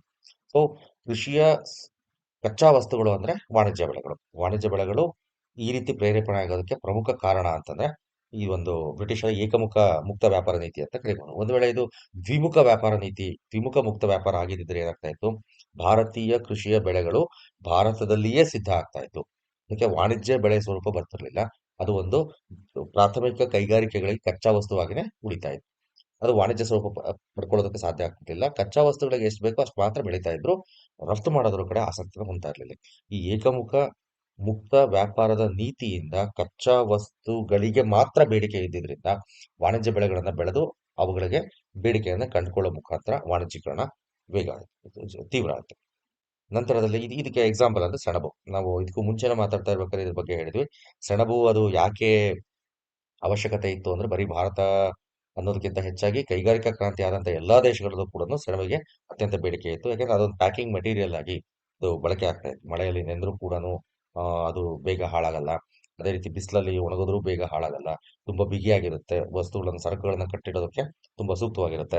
ಹೀಗಾಗಿ ಒಂದು ಪ್ಯಾಕಿಂಗ್ ಮಟೀರಿಯಲ್ ಆಗಿ ಸೆಣಬಿನ ಕೃಷಿಯನ್ನ ಭಾರತದಲ್ಲಿ, ಎಸ್ಪೆಷಲಿ ಬಂಗಾಳದಲ್ಲಿ ಅಭಿವೃದ್ಧಿ ಪಡಿಸ್ತಾ ಬಂದ್ರು. ಯಾವಾಗ ರೈತರಿಗೆ ತಮ್ಮ ಜೀವನವನ್ನು ರೂಪಿಸ್ಕೊಳ್ಳೋದಕ್ಕೆ ಆಹಾರ ಧಾನ್ಯಗಳು ಸಾಕಾಗಲ್ಲ, ಆಹಾರ ಧಾನ್ಯಗಳ ಬೆಳೆ ಸಾಕಾಗಲ್ಲ ಅನಿಸ್ತೋ, ಆಗ ಅನಿವಾರ್ಯವಾಗಿ ರೈತರು ಈ ಲಾಭದಾಯಕ ಬೆಳೆಗಳನ್ನು, ಈ ಅಥವಾ ನಾವು ಗೋಲ್ಡನ್ ಕ್ರಾಪ್ಸ್ ಅಂತ ಕರಿತೀವಿ. ಈಗ ಯಾವ ರೀತಿ ನಾವು ಹತ್ತಿಯನ್ನ ವೈಟ್ ಗೋಲ್ಡ್ ಅಂತ ಕರೆದ್ವೋ, ಇದನ್ನ ಯೆಲ್ಲೋ ಗೋಲ್ಡ್ ಅಂತ ಕರಿತೀವಿ, ಸೆಣಬನ್ನ. ಈ ರೀತಿ ಚಿನ್ನದ ಬೆಳೆಗಳನ್ನ ಬೆಳೆಸೋ ಮುಖಾಂತರ ರೈತರು ಲಾಭ ಮಾಡ್ಕೊಳ್ಬೇಕು ಅಂತೇಳಿ ವಾಣಿಜ್ಯ ಬೆಳೆಗಳನ್ನ ಆಯ್ಕೆ ಮಾಡ್ಕೊಳ್ಳೋ ಒಂದು ಸನ್ನಿವೇಶ ಬಂತು. ಇದಕ್ಕೆ ಸಂಬಂಧಪಟ್ಟಂತೆ ಒಂದು ವಿಶ್ಲೇಷಣೆ ಸುಗತ ಬೋಸ್ ರವರ ಒಂದು ವಿವರಣೆಯಲ್ಲಿ ನಾವು ಕಾಣಬಹುದು. ಎಸ್ಪೆಷಲಿ 20ನೇ ಶತಮಾನದ ಆರಂಭದಲ್ಲಿ ನಾವು ಕಾಣೋದು, ಅದರ ಹಿಂದಿನ 100 ವರ್ಷಗಳ ಡೆವಲಪ್ಮೆಂಟ್ ಅನ್ನ ಗಮನಿಸಿದಾಗ ಈ ಯಾವುದೇ ಲಾಭ ಆದ್ರೂ ಕೂಡ ಅದು ರೈತರಿಗೆ ಸಿಗಲಿಲ್ಲ. ಅಂದ್ರೆ ಯಾರು ಕೃಷಿಯಲ್ಲಿ ತೊಡಗಿಸ್ಕೊಂಡಿದ್ರು ನೇರವಾಗಿ ಅವ್ರಿಗೆ ಸಿಗಲಿಲ್ಲ. ಆದ್ರೆ ಆ ಕೃಷಿ ಮತ್ತು ಮಾರಾಟಗಾರರ ಮಧ್ಯೆ ಇದ್ರಲ್ವಾ, ಯಾರು ರಫ್ತುಗಾರರು, ಬ್ರೋಕರ್ ಅಥವಾ ಮಧ್ಯವರ್ತಿಗಳು, ಅವರು ಇದರ ಲಾಭವನ್ನು ಪಡ್ಕೊಳ್ಳೋದು ಸಾಧ್ಯ ಆಯ್ತು. ಆ ರೀಸನ್ ಒಂದೇನೆ ಅದಕ್ಕೆ, ಕಾರಣ ಒಂದೇನೆ ಅದಕ್ಕೆ. ಯಾವಾಗ ಸೆಣಬುವನ್ನ ಅವರು ಬೆಳೀತಾ ಇದ್ರೋ ಅದನ್ನ ಅನಿವಾರ್ಯವಾಗಿ ಮಾರಾಟ ಮಾಡಲೇಬೇಕು, ಯಾಕಂದ್ರೆ ಸ್ವಂತಕ್ಕೆ ಬಳಸೋದಕ್ಕೆ ಬರಲ್ಲ. ಅನಿವಾರ್ಯವಾಗಿ ಮಾರಾಟ ಮಾಡಬೇಕು ಅಂದಾಗ ಮಾರ್ಕೆಟ್ ಅಲ್ಲಿ ಏನ್ ಅದಕ್ಕೆ ಬೆಲೆ ಇರುತ್ತೋ ಆ ಬೆಲೆಯನ್ನೇ ಕೊಡಬೇಕು. ಅಂಡ್ ಈ ಬೆಲೆಯನ್ನ ಸಾಮಾನ್ಯವಾಗಿ ದೊಡ್ಡ ದೊಡ್ಡ ವಾಣಿಜ್ಯೋದ್ಯಮಗಳು ಅಂದ್ರೆ ರಫ್ತುದಾರರು ಮತ್ತೆ ಮಧ್ಯವರ್ತಿಗಳು ಡಿಸೈಡ್ ಮಾಡ್ತಾ ಇದ್ರು, ಫಿಕ್ಸ್ ಮಾಡ್ತಾ ಇದ್ರು.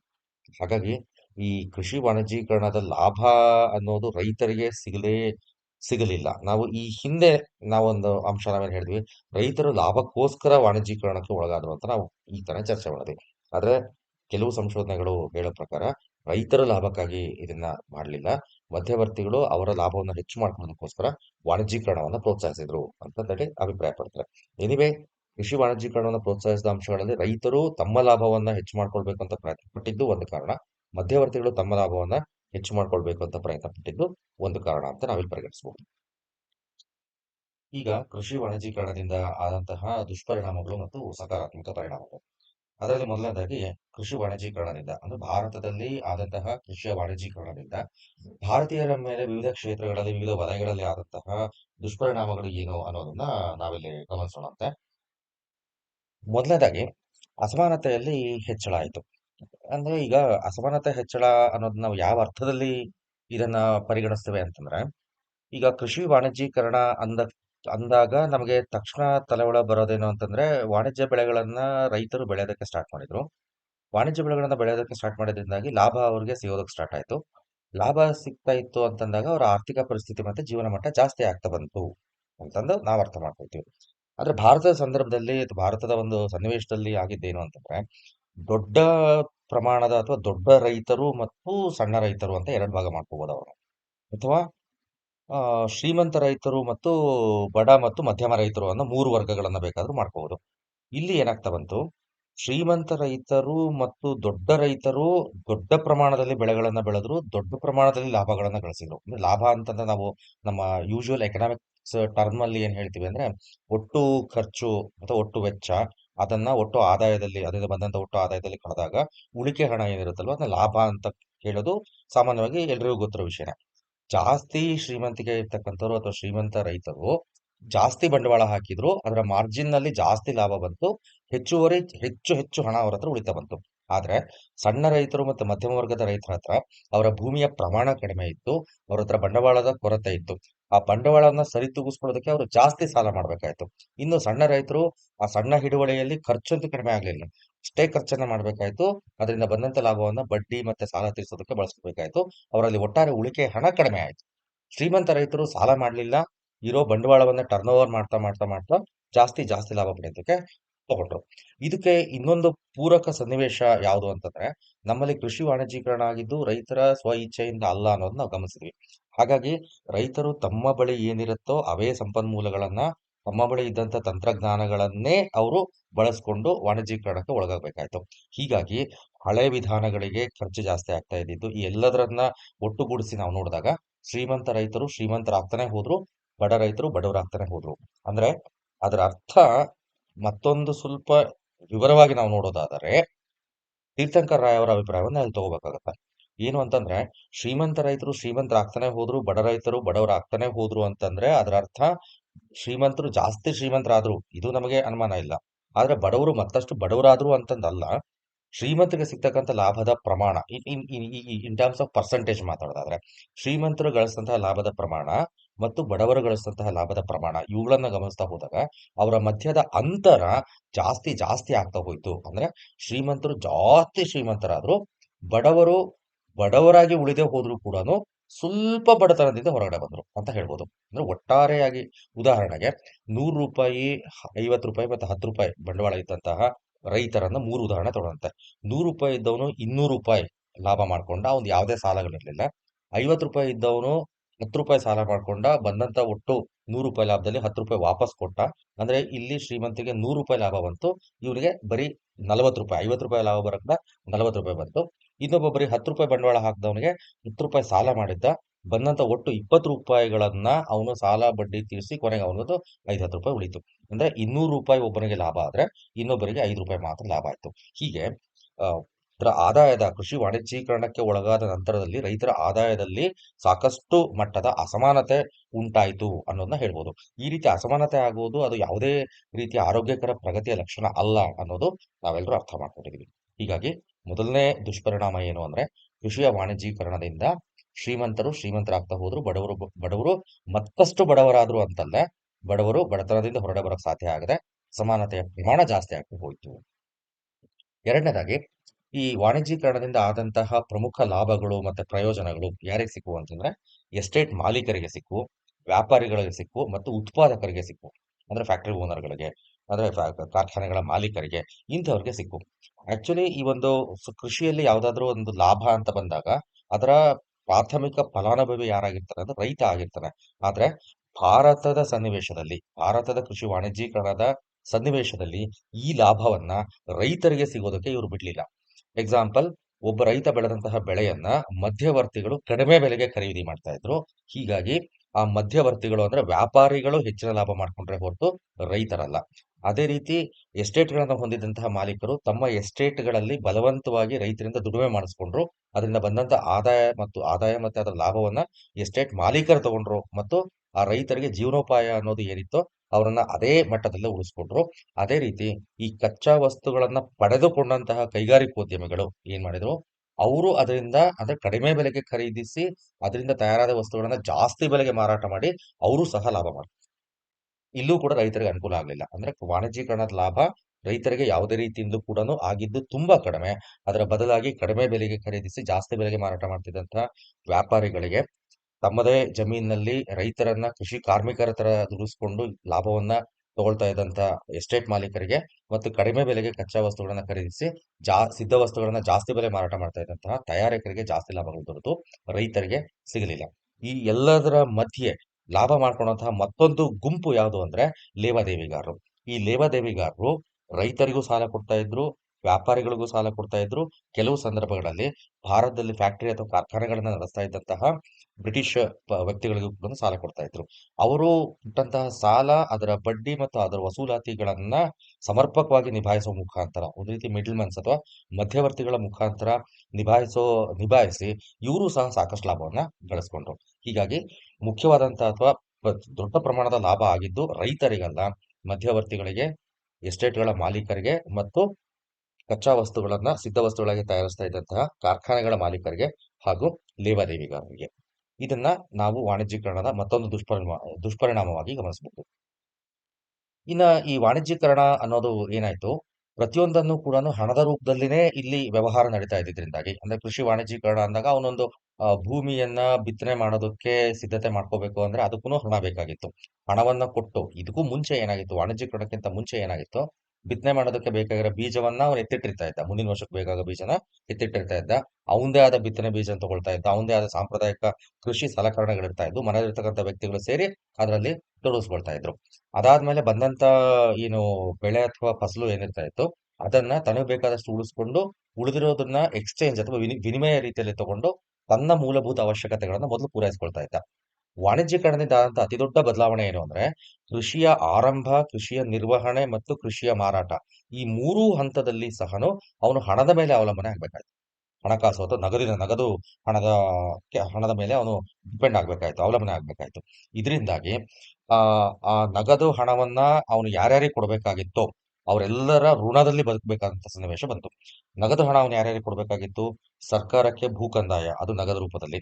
ಭೂ ಮಾಲೀಕರಿಗೆ ಗೇಣಿ, ಅದು ನಗದು ರೂಪದಲ್ಲಿ.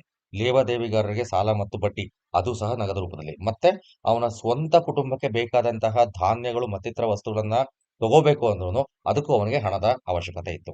ಇದರಿಂದಾಗಿ ಅವನಿಗೆ ಬಂದಂತಹ ಒಟ್ಟಾರೆ ಉತ್ಪಾದನೆ ಏನಿತ್ತು ಅದನ್ನ ಫಸಲು ಬಂದ ತಕ್ಷಣ ಯಾವ ಬೆಲೆ ಇರುತ್ತೋ ಆ ಬೆಲೆಗೆ ಮಾರಾಟ ಮಾಡಲೇಬೇಕಾಯ್ತು. ಇಲ್ಲಿ ಈ ಬೆಲೆಯನ್ನ ಫಿಕ್ಸ್ ಮಾಡ್ತಾ ಇದ್ದಿದ್ದು, ಅದನ್ನ ಮಾನಿಟರ್ ಮಾಡ್ತಾ ಇದ್ದು, ನಿರ್ವಹಣೆ ಮಾಡ್ತಾ ಇದ್ದು ಯಾರು ಅಂತಂದ್ರೆ ಆ ಊರಿನ ಧಾನ್ಯದ ವ್ಯಾಪಾರಿಗಳು. ಈ ಧಾನ್ಯ ವ್ಯಾಪಾರಿಗಳು ಬಹುತೇಕ ಆ ಊರಲ್ಲಿರ್ತಕ್ಕಂಥ ಲೇವಾದೇವಿಗಾರರೇ ಆಗ್ತಾ ಇದ್ರು. ಹೀಗಾಗಿ ಮತ್ತೊಮ್ಮೆ ಮತ್ತೊಮ್ಮೆ ಸಾಲದ ಸುಳಿಯಲ್ಲಿ ಅವನು ಸಿಗ್ಬೇಕಾಯ್ತು. ಸಾಲನ ಅವನ ಹತ್ರ ತಗೋಬೇಕು, ಅದರ ಬಡ್ಡಿ ಮತ್ತು ಮರುಪಾವತಿಯ ರೂಪದಲ್ಲಿ ತಾನು ಬೆಳೆದಿದ್ದನ್ನ ಹೆಚ್ಚು ಕಡಿಮೆ ಉಚಿತವಾಗಿ ಅವರಿಗೆ ಕೊಡಬೇಕು. ಈ ಥರದಲ್ಲಿ ಅವನು ಸಾಲದ ಸುಳಿಗೆ ಸಿಗ್ಬೇಕಾಯ್ತು. ಪ್ರತಿ ಹಂತದಲ್ಲಿ ಸಹ ಸಾಲ ಕೊಡೋರ ಮೇಲೆ ಅವನು ಅವಲಂಬನೆ ಹೊಂದಲೇಬೇಕಾದಂತಹ ಅನಿವಾರ್ಯತೆಗೆ ಬರಬೇಕಾಯ್ತು. ಇದರಿಂದ ಅವನ ಜೀವನ ಮಟ್ಟ ಕುಸಿತ ಬಂತು ಮತ್ತು ಅವನ ಕುಟುಂಬ ನಿರ್ವಹಣೆ ಕಷ್ಟ ಆಗ್ತಾ ಬಂತು. ಭಾರತೀಯ ರೈತರು ಬಡತನಕ್ಕೆ ನಿಧಾನವಾಗಿ ತಳ್ಳಲ್ಪಟ್ರು. ಈ ಲೇವಾದೇವಿಗಾರರು ಈ ವಾಣಿಜ್ಯ ಬೆಳೆಗಳನ್ನ ಬೆಳೆಸೋದಕ್ಕೆ ಏನು ಹಣವನ್ನ ಕೊಡ್ತಾ ಇದ್ರು, ಅದನ್ನ ಯಾವ ರೀತಿ ವಾಪಸ್ ತಗೊಳ್ತಾ ಇದ್ರು ಅನ್ನೋದಕ್ಕೆ ಒಂದು ಉದಾಹರಣೆ.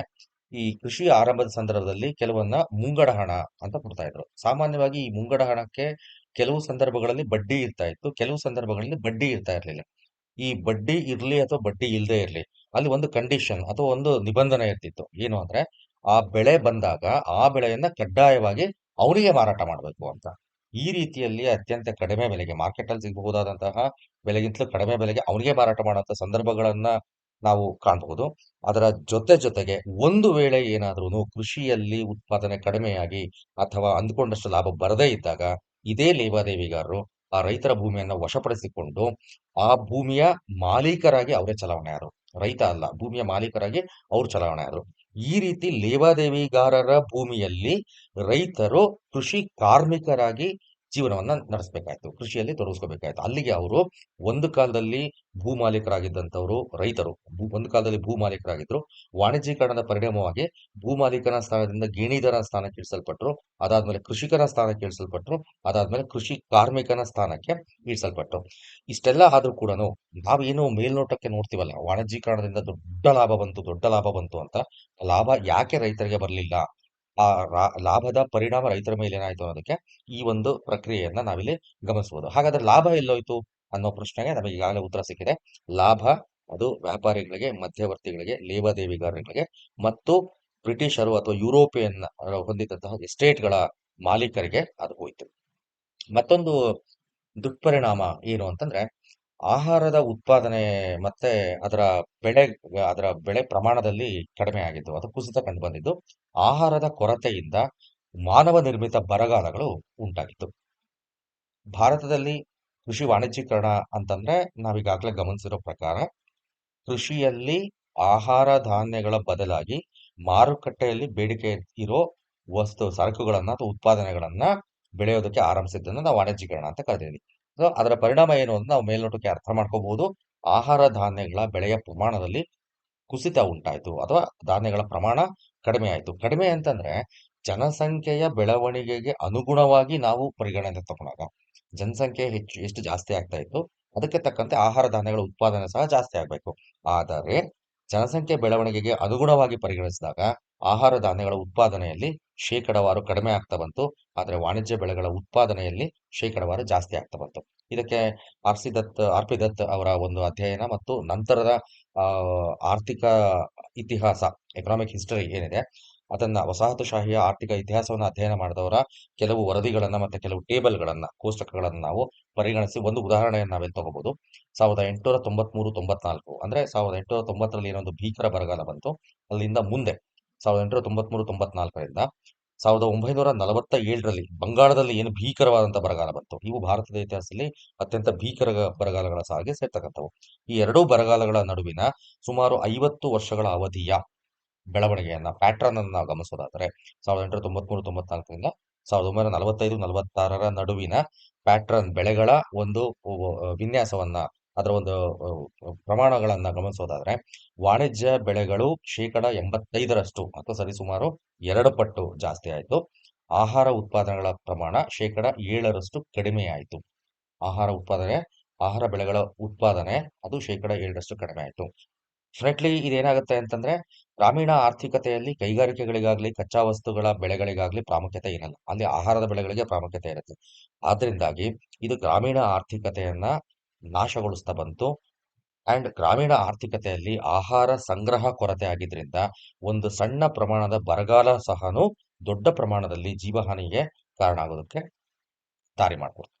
ಇನ್ನು 1930ರಲ್ಲಿ ಅಂತಾರಾಷ್ಟ್ರೀಯ ಮಟ್ಟದಲ್ಲಿ ಸೆಣಬಿಗೆ ಇದ್ದಂತಹ ಬೇಡಿಕೆ ಕಡಿಮೆ ಆಗ್ತಾ ಬಂದಿದ್ರಿಂದಾಗಿ ಸಂಪೂರ್ಣ ವಾಣಿಜ್ಯ ಬೆಳೆಗಳಿಗೆ ಹೊಂದ್ಕೊಂಡು ಹೋಗಿದ್ದಂತಹ ಬಂಗಾಳ ಪ್ರದೇಶದಲ್ಲಿ ಸಹ 1947ರ ಬರಗಾಲ ಏನಿದೆ ಅದು ಜನಸಂಖ್ಯೆಗೆ ಅನುಗುಣವಾಗಿ ವಿನಾಶಕಾರಿ ಬರಗಾಲ ಅಂತ ಅನ್ಸ್ಕೊಳ್ತಾ ಇರಲಿಲ್ಲ. ಆದರೆ ಅವತ್ತಿನ ಕೃಷಿ ವಿನ್ಯಾಸವನ್ನ ಪರಿಗಣಿಸಿ ಆ ವಿನ್ಯಾಸದಿಂದಾಗಿನೇ ಉಂಟಾದಂತಹ ಮಾನವ ನಿರ್ಮಿತ ಬರಗಾಲ ಅಂತ ಹೇಳ್ಬೋದಾಗಿದೆ. ಇದನ್ನ ನಾವು ಶೇಖರ್ ಬಂಡೋಪಾಧ್ಯಾಯ ಅವರ ಒಂದು ಅಬ್ಸರ್ವೇಷನ್ ನಲ್ಲಿ ಸ್ಪಷ್ಟವಾಗಿ ಅರ್ಥ ಮಾಡ್ಕೋಬಹುದು. ಈ ವಾಣಿಜ್ಯೀಕರಣ ಮತ್ತು ಕ್ಷಾಮಗಳ ನಡುವೆ ನೇರ ಸಂಪರ್ಕವನ್ನ ಕಂಡುಕೊಳ್ಳೋದು ಕಷ್ಟ ಆಗುತ್ತೆ. ಅಂದ್ರೆ ವಾಣಿಜ್ಯೀಕರಣದಿಂದಾಗಿನೇ ಕ್ಷಾಮಗಳು ಉಂಟಾದವು ಅಥವಾ ಬರಗಾಲಗಳು ಉಂಟಾದವು ಅಂತಂದೇಳಿ ನಾವು ಪ್ರೂವ್ ಮಾಡೋದು ಕಷ್ಟ ಆಗುತ್ತೆ. ಯಾಕೆ ಅಂತಂದ್ರೆ ಕೆಲವು ಪ್ರದೇಶಗಳಲ್ಲಿ ವಾಣಿಜ್ಯ ಬೆಳೆಗಳು ಆಹಾರ ಬೆಳೆಗಳನ್ನ ರೀಪ್ಲೇಸ್ ಮಾಡಿರ್ಬೋದು ಅಥವಾ ಅವನ್ನ ಬದಲಾಯಿಸಿರ್ಬೋದು. ಆ ರೀತಿ ಬದಲಾಯಿಸಿದ್ರಿಂದಾಗಿ ಆಹಾರ ಧಾನ್ಯಗಳ ಒಟ್ಟಾರೆ ಉತ್ಪಾದನೆ ಕಡಿಮೆಯಾಗಿರಬಹುದು. ಆದ್ರೆ ನಾವು ಇಲ್ಲಿ ಈಗೇನು ಒಂದು ನೋಡಿದ್ವಲ್ಲ ಅಧ್ಯಯನ 1893ರಿಂದ 1946ರವರೆಗೆ ಏನು ನಾವು ತಗೊಂಡು ನೋಡಿದ್ವಿ, ಅದನ್ನ ನಾವು ಪರಿಗಣಿಸಾಗ್ಲೂ ಕೂಡ ಒಟ್ಟು ಬೆಳೆಯ ಪ್ರಮಾಣ ಮತ್ತು ಒಟ್ಟು ಬೆಳೆಯ ತೂಕ ನಾವು ಕ್ವಿಂಟಾಲ್ ಟನ್ಗಳ ಲೆಕ್ಕದಲ್ಲಿ ಮಾತಾಡೋದಾದ್ರೆ ಆ ಪ್ರಮಾಣ ಜಾಸ್ತಿ ಆಗಿದ್ದು ಹೌದು, ಕಡಿಮೆ ಆಗಿಲ್ಲ. ಅದು ಜಾಸ್ತಿ ಆಗಿದೆ. ಆಹಾರ ಧಾನ್ಯಗಳ ಉತ್ಪಾದನೆ ಸಹ ಜಾಸ್ತಿ ಆಗಿದೆ, ವಾಣಿಜ್ಯ ಬೆಳೆಗಳ ಉತ್ಪಾದನೆ ಸಹ ಜಾಸ್ತಿ ಆಗಿದೆ. ಆದರೆ ಒಟ್ಟಾರೆ ಉತ್ಪಾದಕತೆ ಮತ್ತು ಜನಸಂಖ್ಯಾ ಪ್ರಮಾಣ ಇವುಗಳನ್ನ ಗಮನಿಸಿದಾಗ ಆಹಾರ ಬೆಳೆಗಳ ಉತ್ಪಾದನೆಯ ಪ್ರಮಾಣ ಅವತ್ತಿನ ಭಾರತೀಯ ಜನಸಂಖ್ಯೆಗೆ ಸಾಕಾಗುವಷ್ಟು ಇರಲಿಲ್ಲ ಅನ್ನೋ ಒಂದು ಅಬ್ಸರ್ವೇಷನ್ ಅನ್ನ ಶೇಖರ್ ಬಂಡೋಪಾಧ್ಯಾಯ ಅವರು ಮಾಡ್ತಾರೆ. ಹಾಗಾಗಿ ಇದಕ್ಕೆ ಮೂಲ ಕಾರಣ ಅವರ ಒಂದು ಅಭಿಪ್ರಾಯವನ್ನು ಮುಂದುವರಿಸಿ ಅವರ ಮಾತುಗಳಲ್ಲೇ ಹೇಳೋದಾದ್ರೆ ಈ ಕೃಷಿ ಮಾರುಕಟ್ಟೆಗಳು ಮತ್ತು ಭಾರತದಾದ್ಯಂತ ಮಾರುಕಟ್ಟೆಗಳು ಏಕರೂಪವಾಗಿ ಬೆಳವಣಿಗೆ ಹೊಂದಿದ್ರಿಂದಾಗಿ ಅದು ಆಹಾರದ ಭದ್ರತೆಯನ್ನ ಒಂದು ರೀತಿಯಲ್ಲಿ ಹೆಚ್ಚಿಸ್ತು. ಹೇಗೆ ಅಂತಂದ್ರೆ ಉದಾಹರಣೆಗೆ ಬಂಗಾಳದಲ್ಲಿ ಕ್ಷಾಮ ಬಂದಿದೆ, ಬಂಗಾಳದಲ್ಲಿ ಬರಗಾಲ ಬಂದಿದೆ ಅನ್ಕೊಂಡ್ರೆ ಪಂಜಾಬ್ದಿಂದ ಅಲ್ಲಿಗೆ ಆಹಾರವನ್ನು ಪೂರೈಕೆ ಮಾಡಬಹುದಾಗಿತ್ತು.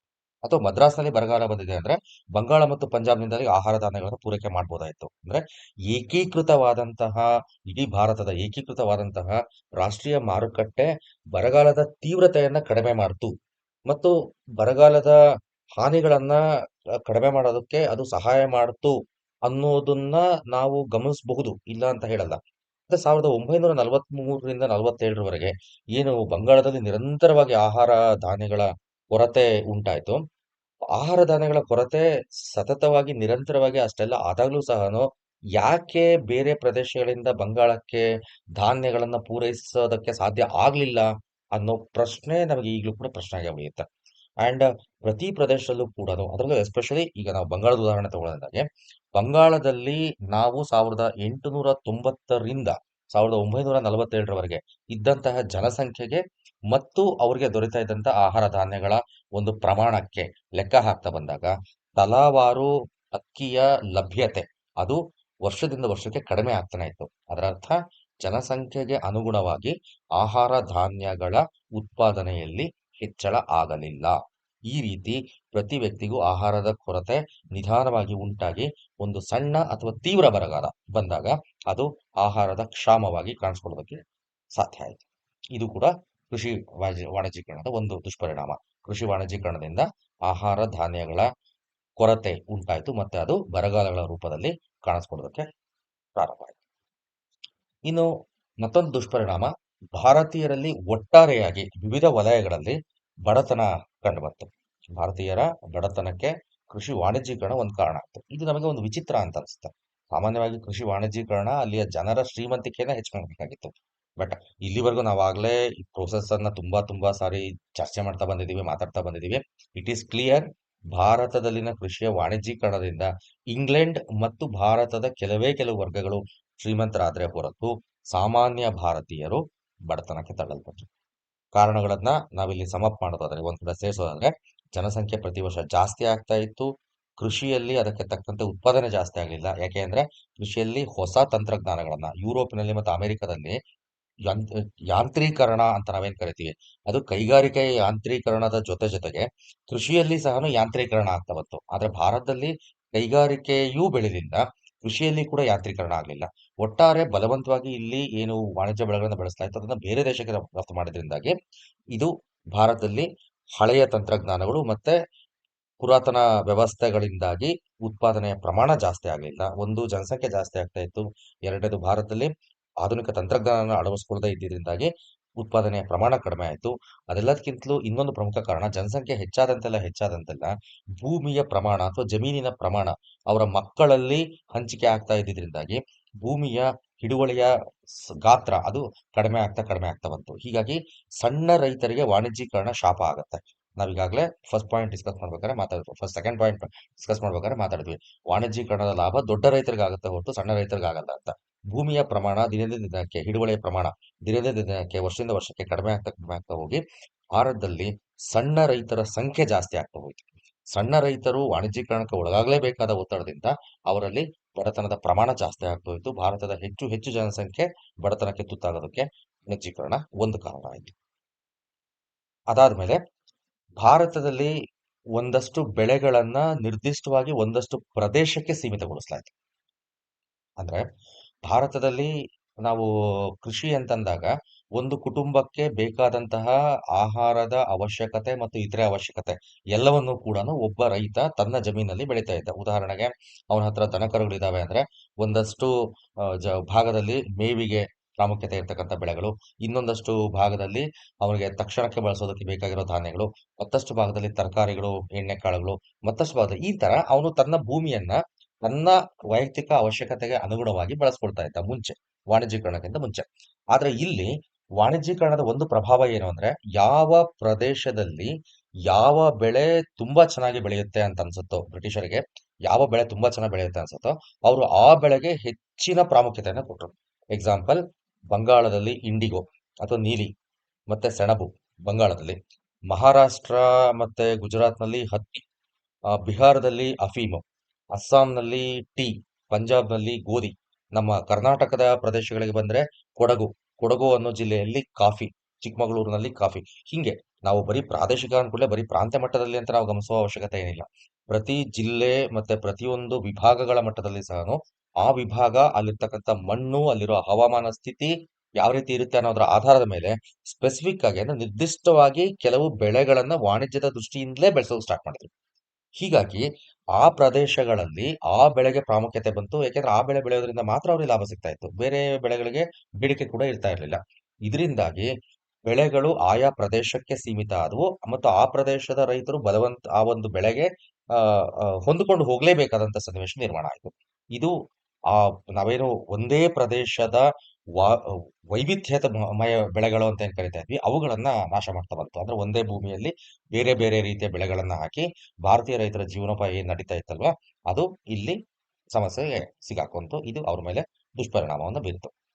ಮತ್ತೊಂದು ಪರಿಣಾಮ ಏನು ಅಂತಂದ್ರೆ, ಭಾರತದ ಕೃಷಿ ವಲಯ ಏನಿತ್ತು ಅಂದ್ರೆ ನಾವೇನು ಅಗ್ರಿಕಲ್ಚರ್ ಸೆಗ್ಮೆಂಟ್ ಅಂತ ಏನ್ ಕರಿತೀವಿ, ಸೆಕ್ಟಾರ್, ಈ ಅಗ್ರಿಕಲ್ಚರಲ್ ಸೆಕ್ಟಾರ್ ಇಟ್ ವಾಸ್, ನಾವು ಜಾಗತೀಕರಣ ಅಂತ ಹೇಳ್ತೀವಲ್ವಾ, ಭಾರತದ ಕೃಷಿ ವಾಣಿಜ್ಯೀಕರಣ ಜಾಗತೀಕರಣಕ್ಕೆ ದಾರಿ ಮಾಡ್ಕೊಡ್ತು. ಯಾಕೆ, ಹೇಗೆ ಅಂತಂದ್ರೆ, ಒಂದು, ಭಾರತೀಯ ರೈತರು ಬೆಳೀತಕ್ಕಂಥ ಬೆಳೆಗಳಿಗೆ ಯಾವ ಬೆಲೆ ಇರುತ್ತೆ ಅನ್ನೋದನ್ನ ಡಿಸೈಡ್ ಮಾಡ್ತಾ ಇದ್ದಿದ್ದು ಇಲ್ಲಿರ್ತಕ್ಕಂಥ ಮಾರುಕಟ್ಟೆ ಅಲ್ಲ, ಪ್ರಪಂಚದಲ್ಲಿರೋ ಮಾರುಕಟ್ಟೆ. ಉದಾಹರಣೆಗೆ ನಾವೀಗ ಹತ್ತಿ ಅಂತ ಮಾತಾಡಿದ್ವಿ. 1860ರ ಸುಮಾರಿನಲ್ಲಿ ಎಲ್ಲರೂ ಕೂಡ ಹತ್ತಿ ಬೆಳೆಯೋಕೆ ಸ್ಟಾರ್ಟ್ ಮಾಡಿದ್ರು, ಎಲ್ಲರೂ ಕೂಡ ಅದರಿಂದ ಲಾಭ ಮಾಡ್ಕೊಳ್ಳೋಕೆ ಸ್ಟಾರ್ಟ್ ಮಾಡಿದ್ರು. ಆದ್ರೆ ಇದ್ದಕ್ಕಿದ್ದಂತೆ ಅಮೆರಿಕ ಅಂತರ್ಯುದ್ಧ ನಿಂತು ಹೋಗಿದ್ದಾದ್ಮೇಲೆ ಅಮೆರಿಕದಿಂದ ಯುರೋಪಿಗೆ ಹತ್ತಿ ಸರಬರಾಜು ಅದು ಸರಿ ಆಯ್ತು. ಆಗ ಭಾರತದ ಹತ್ತಿಗೆ ಮಾರ್ಕೆಟ್ ಇಲ್ದಂತಾಯ್ತು. ಅಂದ್ರೆ ಭಾರತದಲ್ಲಿ ಹತ್ತಿ ಬೆಳೀತಾ ಇದ್ದಂತಹ ರೈತ ಅವನಿಗೆ ಬರಬಹುದಾದಂತ ಲಾಭವನ್ನ ಡಿಸೈಡ್ ಮಾಡ್ತಾ ಇದ್ದಿದ್ದು ಅವನು ಎಷ್ಟು ಬೆಳಿತಾನೆ, ಯಾವ ಗುಣಮಟ್ಟದಲ್ಲಿ ಬೆಳಿತಾನೆ ಅನ್ನೋದಲ್ಲ, ಅಮೆರಿಕ ಮತ್ತು ಯುರೋಪ್ಗಳ ನಡುವಿನ ವ್ಯಾಪಾರ ಸಂಬಂಧ ಹೇಗಿದೆ ಅನ್ನೋದರ ಮೇಲೆ ಅವನ ಹತ್ತಿ ಬೆಳೆಯ ಬೆಲೆ ಡಿಸೈಡ್ ಆಗ್ತಾ ಇತ್ತು.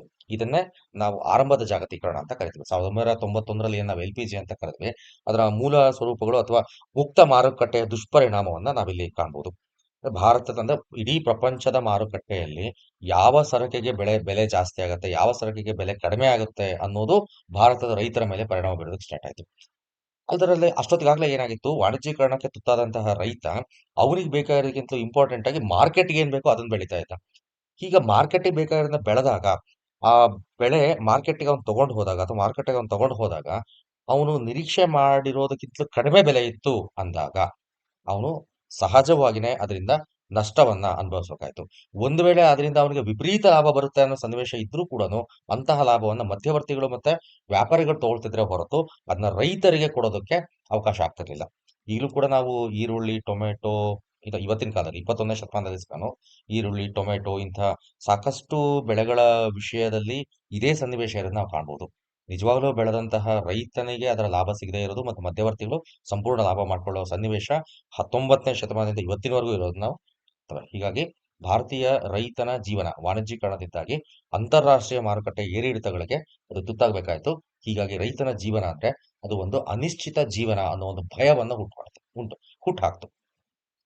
ಅಂಡ್ ಕೊನೆಯದಾಗಿ ಒಂದು ಪಾಯಿಂಟ್ ಎಲ್ಲವನ್ನು ನಾವು ಸಮರೈಸ್ ಮಾಡಿ ಇಷ್ಟೊತ್ತು ನಾವು ಮಾತಾಡಿದ್ದು ಭಾರತೀಯರ ಮೇಲೆ ವಿವಿಧ ವಲಯಗಳಲ್ಲಿ ಆದಂತಹ ದುಷ್ಪರಿಣಾಮಗಳನ್ನ ವಿಶೇಷವಾಗಿ ದುಷ್ಪರಿಣಾಮಗಳೆಲ್ಲವನ್ನು ಚರ್ಚೆ ಮಾಡಿದ್ದಾದ ಮೇಲೆ ಇದರ ಅಂತಿಮ ಫಲಿತಾಂಶ ಯಾವ್ದ್ರ ಮೇಲೆ ಆಯ್ತು ಅಂದ್ರೆ, ಬ್ರಿಟಿಷರು ಭಾರತಕ್ಕೆ ಬರೋದಕ್ಕಿಂತ ಮುಂಚೆ ನಾವೇನು ಗ್ರಾಮೀಣ ಸ್ವಾವಲಂಬನೆ ಅಥವಾ ಗ್ರಾಮೀಣ ಆರ್ಥಿಕ ಸ್ವಾವಲಂಬನೆ ಅಂತ ಏನ್ ಕರಿತಾ ಇದ್ವಿ, ಆ ಗ್ರಾಮೀಣ ಆರ್ಥಿಕ ಸ್ವಾವಲಂಬನೆ ಸಂಪೂರ್ಣವಾಗಿ ನಾಶ ಆಯ್ತು. ಹೀಗಾಗಿ ನಂತರದ ದಿನಗಳಲ್ಲಿ ಗಾಂಧೀಜಿಯವರು ಹೋರಾಟವನ್ನು ಆರಂಭಿಸಿದಾಗ ಗ್ರಾಮ ಸ್ವರಾಜ್ ಅನ್ನೋದನ್ನ ಕೇವಲ ರಾಜಕೀಯ ಸ್ವರಾಜ್ ಅಂತ ಕರೀಲಿಲ್ಲ ಅವರು, ಆರ್ಥಿಕ ಸ್ವರಾಜ್ ಅಂತಂದು ಕರೆದ್ರು ಅವರು. ಅಂದ್ರೆ ಗ್ರಾಮಗಳು ಮುಂಚೆ ಇದ್ದಂತಹ ಆರ್ಥಿಕತೆಯ ಸ್ವಾವಲಂಬನೆಯ ಮಟ್ಟವನ್ನ ತಲುಪಬೇಕು ಅಂತ. ಆದ್ರೆ ಬ್ರಿಟಿಷರ ಅವಧಿಯಲ್ಲಿ ಈ ಆರ್ಥಿಕ ಸ್ವಾವಲಂಬನೆ ಅನ್ನೋದು ಸಂಪೂರ್ಣವಾಗಿ ನಾಶ ಆಯ್ತು. ಯಾಕೆ ಅಂತಂದ್ರೆ, ಭಾರತದಲ್ಲಿ ರೈತರು ಬೆಳೆದಂತದ್ದು ಬ್ರಿಟನ್‌ಗೆ ಸಹಾಯ ಮಾಡ್ತು ಅಷ್ಟೇ ಹೊರತು, ಭಾರತದಲ್ಲೇ ವಾಸ ಮಾಡ್ತಾ ಇದ್ದಂತಹ ರೈತರ ಸ್ವಂತ ಜೀವನಕ್ಕೆ, ಪರಸ್ಪರರ ಜೀವನಕ್ಕೆ, ಗ್ರಾಮ ಸಮುದಾಯದ ಜೀವನಕ್ಕೆ ಅದು ಸಹಾಯ ಮಾಡಲಿಲ್ಲ. ಒಂದು ಕಾಲದಲ್ಲಿ ಗ್ರಾಮಸ್ಥರು ಬೆಳೆದಂತಹ ಬೆಳೆಗಳು ಆಹಾರ ಧಾನ್ಯಗಳಾಗಿ ಅದೇ ಹಳ್ಳಿನಲ್ಲಿರೋರಿಗೆ ಸಿಗ್ತಾ ಇದ್ವು. ಅವ್ರು ಬೆಳೆದಂತ ಬೆಳೆಗಳು ಕಚ್ಚಾ ವಸ್ತುಗಳಾಗಿ ಅದೇ ಗ್ರಾಮದಲ್ಲಿರ್ತಕ್ಕಂತಹ ನೇಕಾರರಿಗೆ ಮತ್ತೆ ಬೇರೆ ಬೇರೆ ಉದ್ಯಮಿಗಳಿಗೆ ಸಿಗ್ತಾ ಇದ್ವು. ಆದ್ರೆ ಈಗ ಅವ್ರು ಬೆಳೆದಂತ ಬೆಳೆ ಅವರ ಹಳ್ಳಿಯನ್ನ ಉದ್ಧರಿಸೋದಕ್ಕೆ ಯಾವುದೇ ರೀತಿಯಲ್ಲೂ ಸಹಾಯ ಆಗಲಿಲ್ಲ. ಇದರಿಂದಾಗಿ ಗ್ರಾಮೀಣ ಆರ್ಥಿಕತೆ ಅದರ ಸ್ವಾವಲಂಬನೆಯನ್ನು ಕಟ್ಕೊಂಡು ಪರಾವಲಂಬಿ ಆರ್ಥಿಕತೆಯಾಗಿ ಪರಿವರ್ತನೆ ಆಯಿತು. ಇನ್ನು ಕೃಷಿ ಮತ್ತೆ ಕೈಗಾರಿಕೆಗಳು ಏನು ಸಂಬಂಧಗಳನ್ನ ನಾವು ಕಾಣ್ತೇವೆ ಅಂದ್ರೆ, ಕೃಷಿಯ ಉತ್ಪಾದನೆ ಕೈಗಾರಿಕೆಗೆ ಕಚ್ಚಾ ವಸ್ತು, ಕೈಗಾರಿಕೆಗಳ ಸೈಡ್ ಪ್ರಾಡಕ್ಟ್ಸ್ ಬೈ ಪ್ರಾಡಕ್ಟ್ಸ್ ಅಂತ ಉಪ ಉತ್ಪನ್ನಗಳು ಅವು ಕೃಷಿಗೆ ಸಹಾಯಕ. ಎಕ್ಸಾಂಪಲ್ ತಗೊಳ್ರಿ, ಕಬ್ಬು. ಕಬ್ಬನ್ನ ಏನ್ ಬೆಳಿತೀವಿ, ಕಬ್ಬನ್ನ ಬೆಳೆದಿದ್ದು ಅದು ಸಕ್ಕರೆ ಕೈಗಾರಿಕೆಗೆ ಕಚ್ಚಾ ವಸ್ತು ಆಗುತ್ತೆ. ಆ ಸಕ್ಕರೆ ಕೈಗಾರಿಕೆ ಉಪ ಉತ್ಪನ್ನ ಅಂದ್ರೆ ಆ ಕಬ್ಬಿನ ರೌದಿ ಮತ್ತೆ ಕಬ್ಬಿನ ರಸ ಅಂದ್ರೆ ಬೆಲ್ಲ ಅವೆಲ್ಲ ಮಾಡಿದ್ದನ್ನು ಉಳಿಯುತ್ತಲ್ವ ವೇಸ್ಟ್, ಕಾಕಂಬಿ ಅಂತ ಏನ್ ಕರಿತೀವಿ, ಅಂತಹ ವೇಸ್ಟ್ ಉತ್ಪಾದನೆಗಳಿರ್ತವೆ, ಅವು ಕೃಷಿಗೆ ಗೊಬ್ಬರವಾಗಿ ಬಳಕೆ ಆಗ್ತವೆ. ಹೀಗೆ ಕೃಷಿ ಮತ್ತೆ ಕೈಗಾರಿಕೆಗಳು ಪರಸ್ಪರ ಸಂಬಂಧವನ್ನು ಹೊಂದಿದ್ವು ಭಾರತದಲ್ಲಿ. ಈಗ ಹತ್ತಿ ಅಂತಾನೆ ತಗೊಳ್ಳೋಣಂತೆ ಅಥವಾ ಸೆಣಬು ಅಂತ ತಗೊಳ್ಳೋಣ. ಈಗೇನು ಸೆಣಬು ಅಂತಂದ್ರೆ ಏನಾಗುತ್ತೆ, ಅದರ ಒಂದು ಭಾಗವನ್ನ ಕಟ್ ಮಾಡಿ ಉಳಿದಿರೋ ಗಿಡವನ್ನ ಏನ್ ಬಿಡ್ತಾರೆ ಅದನ್ನ ಅಲ್ಲೇ ನೆಲದಲ್ಲಿ ಅದನ್ನ ಹಸನ್ ಮಾಡ್ತಾ ಇದ್ರು. ನೆಲದಲ್ಲಿ ಹಸನ್ ಮಾಡಿದಾಗ ಸಹಜವಾಗಿ ಅದು ಮುಂದಿನ ವರ್ಷ ಗೊಬ್ಬರ ಆಗ್ತಾ ಇತ್ತು. ಹೀಗೆ ಕೃಷಿ ಮತ್ತೆ ಕೈಗಾರಿಕೆಗಳು ಬೇರೆ ಬೇರೆ ರೀತಿಯಲ್ಲಿ ಒಂದಕ್ಕೊಂದು ಸಂಬಂಧವನ್ನು ಹೊಂದಿದ್ವು. ಆದ್ರೆ ಈ ವಾಣಿಜ್ಯ ಬೆಳೆಗಳ ಕಾರಣದಿಂದಾಗಿ ಈ ಬೆಳೆದಂತಹ ಬೆಳೆ ಸಂಪೂರ್ಣವಾಗಿ ಆ ಒಂದು ಜಮೀನಿನಿಂದ ಹೊರಗಡೆ ಹೋಯ್ತು, ಪೂರ್ತಿಯಾಗಿ ಜಮೀನಿಂದ ಹೊರಗಡೆ ಹೋಯ್ತು. ಮತ್ತೆ ಭಾರತದಲ್ಲೇ ಇರ್ತಕ್ಕಂತಹ ಕುಶಲಕರ್ಮಿಗಳಿಗೆ ಅದು ಕಚ್ಚಾ ವಸ್ತುವಾಗಿ ಸಿಗಲಿಲ್ಲ. ಹೀಗಾಗಿ ಕೃಷಿ ಕೈಗಾರಿಕೆಯನ್ನ ಬೆಂಬಲಿಸಲಿಲ್ಲ. ಕೈಗಾರಿಕೆಗಳ ಪ್ರಮಾಣದಲ್ಲಿ ಕುಸಿತ ಕಂಡು ಬಂದಂತೆಲ್ಲ ಕೃಷಿಗೆ ಬೇಕಾದಂತಹ ಮೂಲಭೂತ ಸೌಕರ್ಯಗಳು ಇಲ್ಲಿ ಸಿಗಲಿಲ್ಲ. ಹೀಗಾಗಿ ಬ್ರಿಟಿಷರು ಬರೋದಕ್ಕಿಂತ ಮುಂಚೆ ಇದ್ದಂತಹ ಒಂದು ಸಾಂಪ್ರದಾಯಿಕ ಕೃಷಿ ಮತ್ತು ಕೈಗಾರಿಕಾ ಸಂಬಂಧಗಳು ಇಲ್ಲಿ ಹಾಳಾದವು ಅನ್ನೋದನ್ನ ನಾವು ಗಮನಿಸಬಹುದು. ದೆನ್ ವಾಣಿಜ್ಯೀಕರಣ ಅಂದಾಗ ನಾವೀಗ ಇದಕ್ಕೂ ಮುಂಚೆ ಒಂದ್ಸರಿ ಮಾತಾಡ್ತಾ ಹೇಳಿದ್ವಿ, ವಾಣಿಜ್ಯೀಕರಣ ಅಂದ್ರೆ ಅದು ಎರಡು ರೀತಿಯಲ್ಲಿ ಕೆಲಸ ಮಾಡುತ್ತೆ. ಕೈಗಾರಿಕಾ ಕ್ರಾಂತಿ ಅನ್ನೋದು ಕೈಗಾರಿಕೆಗಳಲ್ಲಿ ಯಾಂತ್ರೀಕರಣವನ್ನ ಪರಿಚಯಿಸಿದ್ರೆ, ಅದೇ ಕೈಗಾರಿಕಾ ಕ್ರಾಂತಿಗೆ ಬೇಕಾದಂತ ಕಚ್ಚಾ ವಸ್ತುಗಳು ಸಿಗೋದು ಕೃಷಿಯಿಂದ. ಕೃಷಿಯ ಕಚ್ಚಾ ವಸ್ತುಗಳನ್ನ ಅಥವಾ ಕೃಷಿ ಉತ್ಪಾದನೆಯನ್ನ ಜಾಸ್ತಿ ಮಾಡಬೇಕು ಅಂದಾಗ ಕೃಷಿಯಲ್ಲಿ ಸಹ ಯಾಂತ್ರೀಕರಣ ಆಗ್ಬೇಕಾಗತ್ತೆ. ಅಂದ್ರೆ ಕೈಗಾರಿಕೆಗಳಲ್ಲಿ ಉತ್ಪಾದನೆ ಜಾಸ್ತಿ ಆಗಬೇಕಾದ್ರೆ ಕೃಷಿಯಲ್ಲಿ ಕೂಡ ಆಧುನಿಕ ತಂತ್ರಜ್ಞಾನಗಳು ಮತ್ತು ಆಧುನಿಕ ವಿಧಾನಗಳನ್ನ ಅಳವಡಿಸ್ಕೊಳ್ಬೇಕಾಗತ್ತೆ. ಆದರೆ ಭಾರತದ ಮಟ್ಟಿಗೆ ಈ ರೀತಿಯ ಸನ್ನಿವೇಶ ಕಂಡುಬರಲಿಲ್ಲ.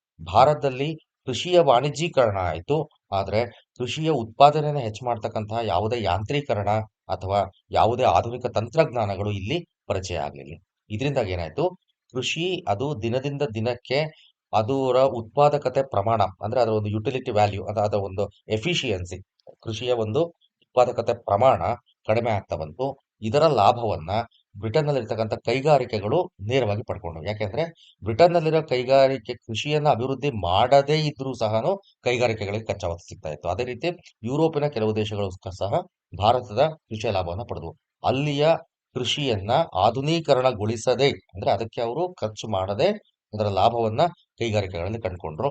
ಅದರ ಸಂಪೂರ್ಣ ನಷ್ಟವನ್ನ ಭಾರತದ ಕೃಷಿಕರು ಅನುಭವಿಸಬೇಕಾಯ್ತು. ಈ ಭಾರತದ ಕೃಷಿಕರು ಎಷ್ಟರ ಮಟ್ಟಿಗೆ ಅದರ ನಷ್ಟವನ್ನ ಅನುಭವಿಸ್ತಾ ಬಂದ್ರು ಅಂತಂದ್ರೆ ಅವರ ದುಡಿಮೆಯ ಸಂಪೂರ್ಣ ಲಾಭವನ್ನ ಇತರರಿಗೆ ಹಂಚ್ಕೊಡ್ತಾ ಇದ್ರು ಮತ್ತು ತಮ್ಮ ಸಂಪೂರ್ಣ ಪರಿಶ್ರಮವನ್ನ ಕೃಷಿಯಲ್ಲಿ ಹಾಕ್ಬೇಕಾಯ್ತು. ಅಂಡ್ ಇದು ಸಹ ಅವರ ಅನಿಶ್ಚಿತ ಬದುಕಿಗೆ ಒಂದು ದಾರಿ ಅಥವಾ ಒಂದು ಕಾರಣ ಆಯ್ತು. ಕೃಷಿಯ ಹಿಂದುಳುವಿಕೆಗೆ ಭಾರತಕ್ಕೆ ಸ್ವಾತಂತ್ರ್ಯ ಬಂದ ಸಂದರ್ಭದಲ್ಲಿ ಕೃಷಿ ಕೈಗಾರಿಕೆಗಳಲ್ಲಿ ಹಿಂದುಳಿದಿತ್ತು ಅನ್ನೋದು ನಮ್ಮೆಲ್ಲರಿಗೂ ಸಹಜವಾಗಿದೆ ಗೊತ್ತಿದೆ. ಕೃಷಿಯಲ್ಲಿ ಸಹ ಯಾಕೆ ಭಾರತ ಹಿಂದುಳಿದಿತ್ತು, ಆಲ್ದೋ ಇಷ್ಟೆಲ್ಲ ವಾಣಿಜ್ಯೀಕರಣ ಆದ್ರೂ ಸಹ ಯಾಕೆ ಹಿಂದುಳಿದಿತ್ತು ಅನ್ನೋದಕ್ಕೆ ಈ ಒಂದು ಬೆಳವಣಿಗೆ ನಮಗೆ ಉತ್ತರವನ್ನ ನೀಡುತ್ತೆ. ದೆನ್ ಈ ವಾಣಿಜ್ಯೀಕರಣಕ್ಕೆ ಒಳಗಾದಂತಹ ರೈತರು ತಮಗೆ ಸಿಗಬೇಕಾದಂತ ಲಾಭ ಸಿಗದೇ ಇದ್ದಾಗ ಅಥವಾ ತಮ್ಮ ಮೇಲೆ ದಬ್ಬಾಳಿಕೆಯ ಸ್ವರೂಪ ಅಥವಾ ದಬ್ಬಾಳಿಕೆಯ ಪ್ರಮಾಣ ಮಿತಿ ಮೀರ್ತಾ ಇದೆ ಅಂತ ಅನ್ನಿಸ್ದಾಗ ಅನಿವಾರ್ಯವಾಗಿ ಅದನ್ನ ದಂಗೆಗಳ ರೂಪದಲ್ಲಿ ವ್ಯಕ್ತಪಡಿಸಿದರು. ಅಂತ ಒಂದೆರಡು ದಂಗೆಗಳನ್ನ ನಿಮಗೆ ಹೇಳೋದಾದ್ರೆ 1859-60 ಬಂಗಾಳದ ನೀಲಿ ಬೆಳೆಗಾರರ ದಂಗೆ. ಈ ಬಂಗಾಳ ಗೇಣಿದಾರರ ಕಾಯ್ದೆ ಬಂದ ನಂತರದಿಂದ ರೈತರ ಮೇಲೆ ದಬ್ಬಾಳಿಕೆ ಹೆಚ್ಚಾಗ್ತಾ ಬಂತು. ಯಾಕೆ ಅಂತಂದ್ರೆ ಸಹಜವಾಗಿನೇ ಬೆಳೆಯನ್ನ ಬೆಳೆಯೋದಕ್ಕೆ ಅಂತ ಮುಂಗಡ ಕೊಟ್ಟಂತಹ ರೈತ ಅಥವಾ ಪ್ಲಾಂಟರ್ಗಳಿಂದ ಹಿಡಿದು ಅವನಿಗೆ ಸಾಲ ಕೊಟ್ಟಂತ ಲೇವಾದೇವಿಗಾರನವರೆಗೆ ಮತ್ತೆ ಎಸ್ಟೇಟ್ ಮಾಲೀಕ ಸಹನು ರೈತರು ತಮ್ಮ ಜಮೀನಿನಲ್ಲಿ ಇಂತಿಷ್ಟೇ ಪ್ರಮಾಣದಲ್ಲಿ ಬೆಳೆಗಳನ್ನ ಬೆಳಿಬೇಕು ಅನ್ನೋ ಒಂದು ಒತ್ತಡವನ್ನ ಹೇರ್ತಾ ಇದ್ದಿದ್ದು. ಕೊನೆಗೆ ಇದು 1859ರಲ್ಲಿ ಯುರೋಪಿಯನ್ ಪ್ಲಾಂಟರ್ಗಳ ವಿರುದ್ಧ ಮತ್ತು ನೀಲಿ ಬೆಳೆಗಳನ್ನ ಏನು ಪ್ರೋಸೆಸ್ ಮಾಡ್ತಾ ಇದ್ರು ಫ್ಯಾಕ್ಟರಿ ಆ ಕೈಗಾರಿಕೆಗಳ ಮಾಲೀಕರ ವಿರುದ್ಧ ದಂಗೆಯಲ್ಲಿ ವ್ಯಕ್ತ ಆಯಿತು. ಕೆಲವು ಕಡೆಗಳಲ್ಲಿ ಇದು ಹಿಂಸಾತ್ಮಕ ದಂಗೆ ಆಗಿ ಕೂಡ ಪರಿವರ್ತನೆ ಆಯಿತು. ಇನ್ನೊಂದು ಇಂಥದ ಉದಾಹರಣೆ ನಾವು ಕಾಣೋದು 1875ರ ದಖನ್ ರೈತರ ದಂಗೆ. ಈ ದಖನ್ ರೈತರ ದಂಗೆಗೆ ಕಾರಣ ಹತ್ತಿ ಬೆಳೆ. 1860ರ ದಶಕದಲ್ಲಿ ಅಮೆರಿಕದಲ್ಲಿ ಹತ್ತಿ ಉತ್ಪಾದನೆ ಕಡಿಮೆ ಆಗ್ತಾ ಬಂತು ಅಂತರ್ಯುದ್ಧದ ಕಾರಣದಿಂದಾಗಿ. ಹೀಗಾಗಿ ಯುರೋಪಿನ ಕೈಗಾರಿಕೆಗಳಿಗೆ ಅದು ವಿಶೇಷವಾಗಿ ಇಂಗ್ಲೆಂಡಿನ ಕೈಗಾರಿಕೆಗಳಿಗೆ ಹತ್ತಿಯನ್ನ ಪೂರೈಸಬಹುದಾದಂತಹ ಸಾಮರ್ಥ್ಯ ಇದ್ದಿದ್ದು ಭಾರತದ ಈ ಒಂದು ದಖನ್ ಪ್ರದೇಶಕ್ಕೆ ಮಾತ್ರ. ಅಂದ್ರೆ ಇವತ್ತಿನ ಮಹಾರಾಷ್ಟ್ರ ಮತ್ತು ಗುಜರಾತ್ ಪ್ರದೇಶಕ್ಕೆ ಮಾತ್ರ. ಇಲ್ಲಿ ಹತ್ತಿ ಬೆಳೆಯನ್ನ ಬೆಳೆಸಲಾಯಿತು. ಅದರಿಂದ ಇದ್ದಕ್ಕಿದ್ದಂತೆ ಲಾಭವನ್ನು ಕೂಡ ರೈತರು ಪಡ್ಕೊಂಡಿದ್ದು ಹೌದು. ಆದ್ರೆ ಅಮೆರಿಕದಲ್ಲಿ ಅಂತರ್ಯುದ್ಧ ನಿಂತ ನಂತರದಲ್ಲಿ ಭಾರತೀಯ ಹತ್ತಿಗೆ ಇದ್ದಕ್ಕಿದ್ದಂತೆ ಬೇಡಿಕೆ ಕಡಿಮೆ ಆಯಿತು. ಮತ್ತೆ ಇದ್ದಕ್ಕಿದ್ದಂತೆ ಅದರ ಮಾರುಕಟ್ಟೆ ಮೌಲ್ಯ ಕೂಡ ಕಡಿಮೆ ಆಯಿತು. ಇದು ರೈತರಿಗೆ ನಿರಂತರವಾಗಿ ನಷ್ಟವನ್ನು ಉಂಟು ಮಾಡಿದ್ರಿಂದಾಗಿ ಅವರು ಹತ್ತಿಯನ್ನ ಕೊಂಡ್ಕೊಳ್ತಾ ಇದ್ದಂತ ಮಧ್ಯವರ್ತಿಗಳು ಮತ್ತು ಕಂದಾಯ ಸಂಗ್ರಹಣೆ ಮಾಡ್ತಾ ಇದ್ದಂತಹ ಮಾಮಲ್ದಾರ್ಗಳು ಏನಿದ್ರಲ್ಲ ಅವರ ವಿರುದ್ಧ 1875ರಲ್ಲಿ ತಿರುಗಿ ಬಿದ್ರು, ದಂಗೆ ಎದ್ರು. ಇನ್ನೂ ಒಂದಷ್ಟು ರೈತ ದಂಗೆಗಳನ್ನ ನಾವಿಲ್ಲಿ ಪಟ್ಟಿ ಮಾಡ್ತಾ ಹೋಗ್ಬೋದು. ಹೀಗೆ ಕೃಷಿ ವಾಣಿಜ್ಯೀಕರಣದ ಮತ್ತೊಂದು ದುಷ್ಪರಿಣಾಮ ಏನು ಅಂತಂದ್ರೆ ನಿರಂತರವಾಗಿ ಶೋಷಣೆಗೊಳಗಾದಂತಹ ರೈತರು ತಮ್ಮ ಒಂದು ಆಕ್ರೋಶವನ್ನ ಪ್ರತಿರೋಧವನ್ನ ದಂಗೆಗಳ ರೂಪದಲ್ಲಿ ವ್ಯಕ್ತಪಡಿಸಿದರು. ಈಗ ಕೃಷಿ ವಾಣಿಜ್ಯೀಕರಣದಿಂದ ಸಂಪೂರ್ಣವಾಗಿ ದುಷ್ಪರಿಣಾಮಗಳೇ ಆದವು ಮತ್ತು ಭಾರತದ ಕೃಷಿ ಮತ್ತು ವಾಣಿಜ್ಯ ಜನರ ಜೀವನ ಮಟ್ಟ ಸಂಪೂರ್ಣವಾಗಿ ನಾಶ ಆಯಿತು ಅನ್ನೋದು ನಮ್ಮ ಈ ಒಂದು ಅಧ್ಯಯನದ ಅರ್ಥ ಅಲ್ಲ. ಅದು ನಿಜನೂ ಅಲ್ಲ ಅದು. ಇದರಿಂದ ಭಾರತದಲ್ಲಿ ಕೆಲವು ಸಕಾರಾತ್ಮಕ ಪರಿಣಾಮಗಳು ಸಹ ಅದು ಅಂದ್ರೆ ನಾವೇನು ಪಾಸಿಟಿವ್ ಇಂಪ್ಯಾಕ್ಟ್ಸ್ ಕೂಡ ಅದು ಅಂಥವು ಯಾವುವು, ಅವುಗಳ ಪ್ರಮಾಣ ಮತ್ತೆ ಅವುಗಳ ಮೌಲ್ಯ ಅಥವಾ ಅವುಗಳ ಪ್ರಾಮುಖ್ಯತೆ ಜಾಸ್ತಿ ಇಲ್ಲದೆ ಇರ್ಬೋದು. ಅದರ ಒಂದಷ್ಟು ಸಕಾರಾತ್ಮಕ ಪರಿಣಾಮಗಳಾಗಿದ್ದಂತೂ ಹೌದು. ಯಾವುವು ಅನ್ನೋಂತ ಇಲ್ಲಿ ಗಮನಿಸೋಣಂತೆ. ಮೊದಲನೇದಾಗಿ ಒಂದು ಕೃಷಿಯ ವಾಣಿಜ್ಯೀಕರಣ ಅದು ಎಷ್ಟೇ ದುಷ್ಪರಿಣಾಮಗಳನ್ನ ಬೀರಿರಲಿ ಪ್ರಪಂಚದ ನಾಗರಿಕತೆಯ ಬೆಳವಣಿಗೆಗಳು ಅಂತ ನಾವು ಪರಿಗಣಿಸ್ತಾ ಬಂದಾಗ ಕೃಷಿಯ ವಾಣಿಜ್ಯೀಕರಣ ಅನ್ನೋದು ಒಂದು ಪ್ರಗತಿಪರ ಘಟನೆ ಅಂತಂದು ಅನ್ಸ್ಬಿಡುತ್ತೆ. ಯಾವ ದೇಶಗಳಲ್ಲಿ ಅಥವಾ ಯಾವ್ಯಾವ ವಲಯಗಳಲ್ಲಿ ಯಾವ್ಯಾವ ಪ್ರದೇಶಗಳಲ್ಲಿ ವಾಣಿಜ್ಯೀಕರಣದ ಕೃಷಿ ಕಂಡು ಬರಲ್ವೋ ಆ ನಾಗರಿಕತೆಗಳು ಮತ್ತು ಆ ಪ್ರದೇಶಗಳು ಈಗಲೂ ಸಹ ಆರ್ಥಿಕತೆಯಲ್ಲಿ ಹಿಂದುಳಿದನ್ನು ನಾವು ಕಾಣ್ಬೋದು. ಹೀಗಾಗಿ ಭಾರತೀಯ ಕೃಷಿಯ ವಾಣಿಜ್ಯೀಕರಣ ಅದು ಒಂದು ರೀತಿಯಲ್ಲಿ ಪ್ರಗತಿಪರ ಘಟನೆ ಅಂತ ಹೇಳಿ ನಾವು ಪರಿಗಣಿಸಬಹುದು. ಇನ್ನ ಎರಡನೇದಾಗಿ ವಾಣಿಜ್ಯೀಕರಣದಿಂದ ಜಾಗತೀಕರಣದವರೆಗನ್ನ ಪ್ರತಿಯೊಬ್ಬ ರೈತರು ಕೂಡ ತೆರ್ಕೊಳ್ಬೇಕಾಯ್ತು. ಅವರ ಬೆಳೆಗಳನ್ನ ಅವರು ನಗರಗಳ ಜೊತೆ ವಹಿವಾಟು ಮಾಡ್ಕೋಬೇಕಾಯ್ತು. ಭಾರತದ ಬೇರೆ ಬೇರೆ ಪ್ರದೇಶಗಳ ಜೊತೆಗೆ ವಹಿವಾಟು ಮಾಡ್ಕೋಬೇಕಾಯ್ತು. ಅದೇ ರೀತಿ ಅಂತಾರಾಷ್ಟ್ರೀಯ ಮಾರುಕಟ್ಟೆಗೆ ಒದಗಿಸ್ಬೇಕಾಯ್ತು ಅನ್ನೋದೆಲ್ಲವನ್ನು ನಾವು ಗಮನಿಸಿದ್ವಿ. ಇದರಿಂದ ಆದಂತಹ ಒಂದು ಪಾಸಿಟಿವ್ ಇಂಪ್ಯಾಕ್ಟ್ ಅಥವಾ ಸಕಾರಾತ್ಮಕ ಪರಿಣಾಮ ಅಂತಂದ್ರೆ ಅಲ್ಲಿವರೆಗನ್ನ ರೈತರು ಮತ್ತು ರೈತರ ಜೀವನ ಕೇವಲ ಆ ಒಂದು ಗ್ರಾಮ ಮತ್ತು ಆ ಕೆಲವು ಗ್ರಾಮಗಳ ಸಮುದಾಯಕ್ಕೆ ಮಾತ್ರ ಸೀಮಿತ ಆಗಿತ್ತು. ಅವರು ಹೊರಗಡೆ ಪ್ರಪಂಚಕ್ಕೆ ಎಕ್ಸ್ಪೋಸ್ ಆಗಿರ್ಲಿಲ್ಲ. ಅಂದ್ರೆ ಅವರಲ್ಲಿ ಸೋಷಿಯಲ್ ಎಕ್ಸ್ಚೇಂಜ್ ಅಥವಾ ಸೋಷಿಯಲ್ ಎಕ್ಸ್ಪೋಜರ್ ಅನ್ನೋದಿರ್ಲಿಲ್ಲ. ಸಾಮಾಜಿಕ ಹೊರಹೊಮ್ಮುವಿಕೆ ಅಂತ ಏನ್ ಕರಿತೀವಿ, ಸಾಮಾಜಿಕ ವಿನಿಮಯ, ಸಾಮಾಜಿಕ ಪಾಲ್ಗೊಳ್ಳುವಿಕೆ ಇದು ತುಂಬಾ ಕಡಿಮೆ ಪ್ರಮಾಣದಲ್ಲಿತ್ತು. ಆದ್ರೆ ಕೃಷಿ ವಾಣಿಜ್ಯೀಕರಣದಿಂದ ಈಗ ಅವರು ಅನಿವಾರ್ಯವಾಗಿ ವಿಶಾಲ ಪ್ರದೇಶದಲ್ಲಿನ ಆರ್ಥಿಕ ಸ್ಥಿತಿಗಳನ್ನ ಮತ್ತು ವಿಶಾಲ ಪ್ರದೇಶದಲ್ಲಿನ ಬೆಳೆಯ ಸ್ವರೂಪಗಳನ್ನ ಅರ್ಥ ಮಾಡ್ಕೊಂಡು ಅದಕ್ಕೆ ತಕ್ಕಂತೆ ಬದುಕಬೇಕಾದಂತ ಅನಿವಾರ್ಯತೆ ಸೃಷ್ಟಿ ಮಾಡ್ತು. ಹೀಗೆ ಮನುಷ್ಯ ಅಥವಾ ಭಾರತೀಯ ರೈತರು ಕೇವಲ ಗ್ರಾಮ ಮಟ್ಟಕ್ಕೆ ಸೀಮಿತವಾಗಿದ್ದಂಥವ್ರು ರಾಷ್ಟ್ರೀಯ ಮಟ್ಟದವರೆಗೂ ಕೂಡ ಅವ್ರು ವಿಸ್ತರಣೆ ಆಗೋದಕ್ಕೆ ಇದು ಒಂದು ಸಕಾರಾತ್ಮಕ ಪರಿಣಾಮವನ್ನು ಬೀರ್ತು. ಇದರ ಜೊತೆಗೇನೆ ನಾವೇನು ಪ್ರಗತಿಪರ ಆರ್ಥಿಕತೆಯ ಲಕ್ಷಣ ಅಂತ ಹೇಳೋ ಒಂದು ಅಂಶ ಯಾವುದು ಅಂದ್ರೆ ನಗದು ರೂಪದ ವಹಿವಾಟು ಅಥವಾ ಹಣದ ರೂಪದ ವಹಿವಾಟು. ಈ ನಗದು ಅಥವಾ ಹಣದ ರೂಪದ ವಹಿವಾಟಿಗೆ ರೈತರು ಒಳಗಾಗಿದ್ದು ಸಹ ಒಂದು ಪ್ರಗತಿಯ ಅಂಶ ಅಂತ ನಾವು ಪರಿಗಣಿಸಬಹುದು. ಇನ್ನ ಭಾರತದ ಕೃಷಿ ಅನ್ನೋದೇನಿದೆ ಅದು ಭಾರತದ ಕೃಷಿ ಮಾತ್ರ ಆಗಿ ಉಳಿದಿಲ್ಲ. ಈಗ ಅದು ಒಂದು ಜಾಗತಿಕ ಮಟ್ಟದ ಬೆಳವಣಿಗೆ ಆಗಿ ಉಳಿತು. ಇದರಿಂದಾಗಿ ಏನಾಯ್ತು, ಭಾರತದ ಕೃಷಿ ಮತ್ತು ಭಾರತದ ಕೃಷಿಕ, ಭಾರತದ ಕೃಷಿಯ ವಾಣಿಜ್ಯೀಕರಣ ಅನ್ನೋದು ಭಾರತವನ್ನ ಅಂತಾರಾಷ್ಟ್ರೀಯ ಮಟ್ಟದಲ್ಲಿ ಒಂದು ಘಟಕವನ್ನಾಗಿ ಪರಿವರ್ತಿಸ್ತು. ಅಂದ್ರೆ ಜಾಗತೀಕರಣಕ್ಕೆ ದಾರಿ ಮಾಡಿಕೊಡ್ತು. ಜಾಗತೀಕರಣಕ್ಕೆ ದಾರಿ ಮಾಡಿಕೊಟ್ಟಿದ್ರಿಂದಾಗಿ ವಿವಿಧ ವಲಯಗಳಿಂದ ಪ್ರಪಂಚದ ಬೇರೆ ಬೇರೆ ಕಡೆಗಳಿಂದ ಬೇಡಿಕೆ ಮತ್ತೆ ಇತರೆ ಪ್ರಕ್ರಿಯೆಗಳು ಭಾರತದ ರೈತರ ಜೀವನದಲ್ಲಿ ಮತ್ತೆ ಭಾರತೀಯರ ಜೀವನದಲ್ಲಿ ಬಂದಿದ್ರಿಂದಾಗಿ ಭಾರತದ ಆರ್ಥಿಕ ವ್ಯವಸ್ಥೆ ಅದು ಇನ್ನೂ ಉತ್ತಮವಾಗಿ ಬೆಳೆದಕ್ಕೆ ಪ್ರಾರಂಭ ಆಯಿತು. ಅದರಲ್ಲೂ ಕೆಲವು ಸಂದರ್ಭಗಳಲ್ಲಿ ವಿದೇಶಿಯರು ತಮ್ಮ ಬಂಡವಾಳವನ್ನ ತಂದು ಭಾರತದಲ್ಲಿ ಹೂಡಿಕೆ ಮಾಡ್ತಾ ಇದ್ದಿದ್ರಿಂದಾಗಿ ಭಾರತದಲ್ಲಿ ಹೂಡಿಕೆ ಪ್ರಮಾಣ ಮತ್ತು ಬಂಡವಾಳದ ಪ್ರಮಾಣ ಅದರಿಂದಾಗಿ ಆ ವಿವಿಧ ನಾಗರಿಕತೆಗಳ ನಡುವೆ ಸಾಮಾಜಿಕ ಮತ್ತು ಆರ್ಥಿಕತೆಯ ವಿನಿಮಯಕ್ಕೆ ಇದು ದಾರಿ ಮಾಡಿಕೊಡ್ತು. ಇದು ಸಹ ಒಂದು ಉತ್ತಮ ಲಕ್ಷಣ ಅಂತ ನಾವು ಕರೀತೀವಿ. ಮತ್ತೊಂದು, ಈ ಆರ್ಥಿಕತೆ ಅನ್ನೋದೇನಿದೆ, ಭಾರತದ ಆರ್ಥಿಕತೆ ಅನ್ನೋದೇನಿದೆ ಅದು ಇಡೀ ಭಾರತದ ಆರ್ಥಿಕತೆಯಾಗಿ ರೂಪುಗೊಳ್ಳೋದಕ್ಕೆ ವಾಣಿಜ್ಯೀಕರಣ ಒಂದು ಕಾರಣ ಆಯಿತು. ಇದಕ್ಕಿಂತ ಮುಂಚೆ ಏನಾಗಿತ್ತು, ಆಯಾ ಪ್ರದೇಶದ ಆರ್ಥಿಕತೆಯಾಗಿ ಮಾತ್ರ ಪರಿಗಣಿಸಲ್ಪಡ್ತಾ ಇತ್ತು. ಎಕ್ಸಾಂಪಲ್, ಮದ್ರಾಸ್ ಪ್ರಾಂತ್ಯದ ಆರ್ಥಿಕತೆ ಅಂದ್ರೆ ಅದು ಮದ್ರಾಸ್ ಪ್ರಾಂತ್ಯ ಮಾತ್ರ, ಅಥವಾ ಕರ್ನಾಟಕದ ಆರ್ಥಿಕತೆ, ಮೈಸೂರು ಪ್ರಾಂತ್ಯದ ಆರ್ಥಿಕತೆ ಅಂತಂದ್ರೆ ಅದು ಅಲ್ಲಿಗೆ ಮಾತ್ರ ಸೀಮಿತ ಆಗಿರ್ತಾ ಇತ್ತು. ಅದರ ಬೇಡಿಕೆಗಳನ್ನ ಮತ್ತು ಅದರ ಅವಶ್ಯಕತೆಗಳನ್ನ ಮಾತ್ರ ಅದು ಪೂರೈಸ್ಕೊಳ್ತಾ ಇತ್ತು. ಆದ್ರೆ ಈಗ ಇಡೀ ಭಾರತ ಇಡೀ ಭಾರತದ ಏಕೀಕೃತ ಆರ್ಥಿಕತೆ ಅಂತ ಏನ್ ಸೃಷ್ಟಿ ಆಯ್ತು, ಇದು ಭಾರತದ ಒಂದು ರಾಷ್ಟ್ರೀಯ ಮಾರುಕಟ್ಟೆಯನ್ನು ಸೃಷ್ಟಿ ಮಾಡ್ತು. ಇದರಿಂದಾಗಿ ಬೇರೆ ಬೇರೆ ಪ್ರದೇಶಗಳ ಬೇಡಿಕೆಗಳು ಮತ್ತೊಂದು ಪ್ರದೇಶದ ಬೆಳೆಗಳ ಮೇಲೆ ಪ್ರಭಾವವನ್ನು ಬೀರಿ ಉತ್ಪಾದನೆಯನ್ನು ಜಾಸ್ತಿ ಮಾಡೋದಕ್ಕೆ ಮತ್ತೆ ಬೆಲೆಗಳನ್ನ ಹೆಚ್ಚು ಮಾಡೋದಕ್ಕೆ ಕಾರಣ ಆಯ್ತು. ಮತ್ತು ಇದರಿಂದಲೂ ಸಹ ಕೆಲವು ರೈತರು ಮತ್ತೆ ಭಾರತೀಯರು ಲಾಭವನ್ನ ಪಡ್ಕೊಂಡ್ರು. ಮತ್ತೆ ನಂತರ ಯಾವಾಗ ಭಾರತದ ಒಂದು ಕೃಷಿ ಅದು ರಾಷ್ಟ್ರೀಯ ಮಟ್ಟದ ಮಾರುಕಟ್ಟೆ ಅಂತ ಸೃಷ್ಟಿ ಆಯ್ತು, ಆಗ ಕೃಷಿ ಅನ್ನೋದು ಕೂಡ ಒಂದು ರಾಷ್ಟ್ರೀಯ ಮಟ್ಟದ ವಿಷಯ ಆಯ್ತು. ಈಗ ಬಂಗಾಳದ ಕೃಷಿನೇ ಬೇರೆ, ದಖನ್ನಿನ ಕೃಷಿಯೇ ಬೇರೆ, ದಕ್ಷಿಣ ಭಾರತದ ಕೃಷಿನೇ ಬೇರೆ ಅನ್ನೋ ಒಂದು ಅರ್ಥ ಇಲ್ಲ.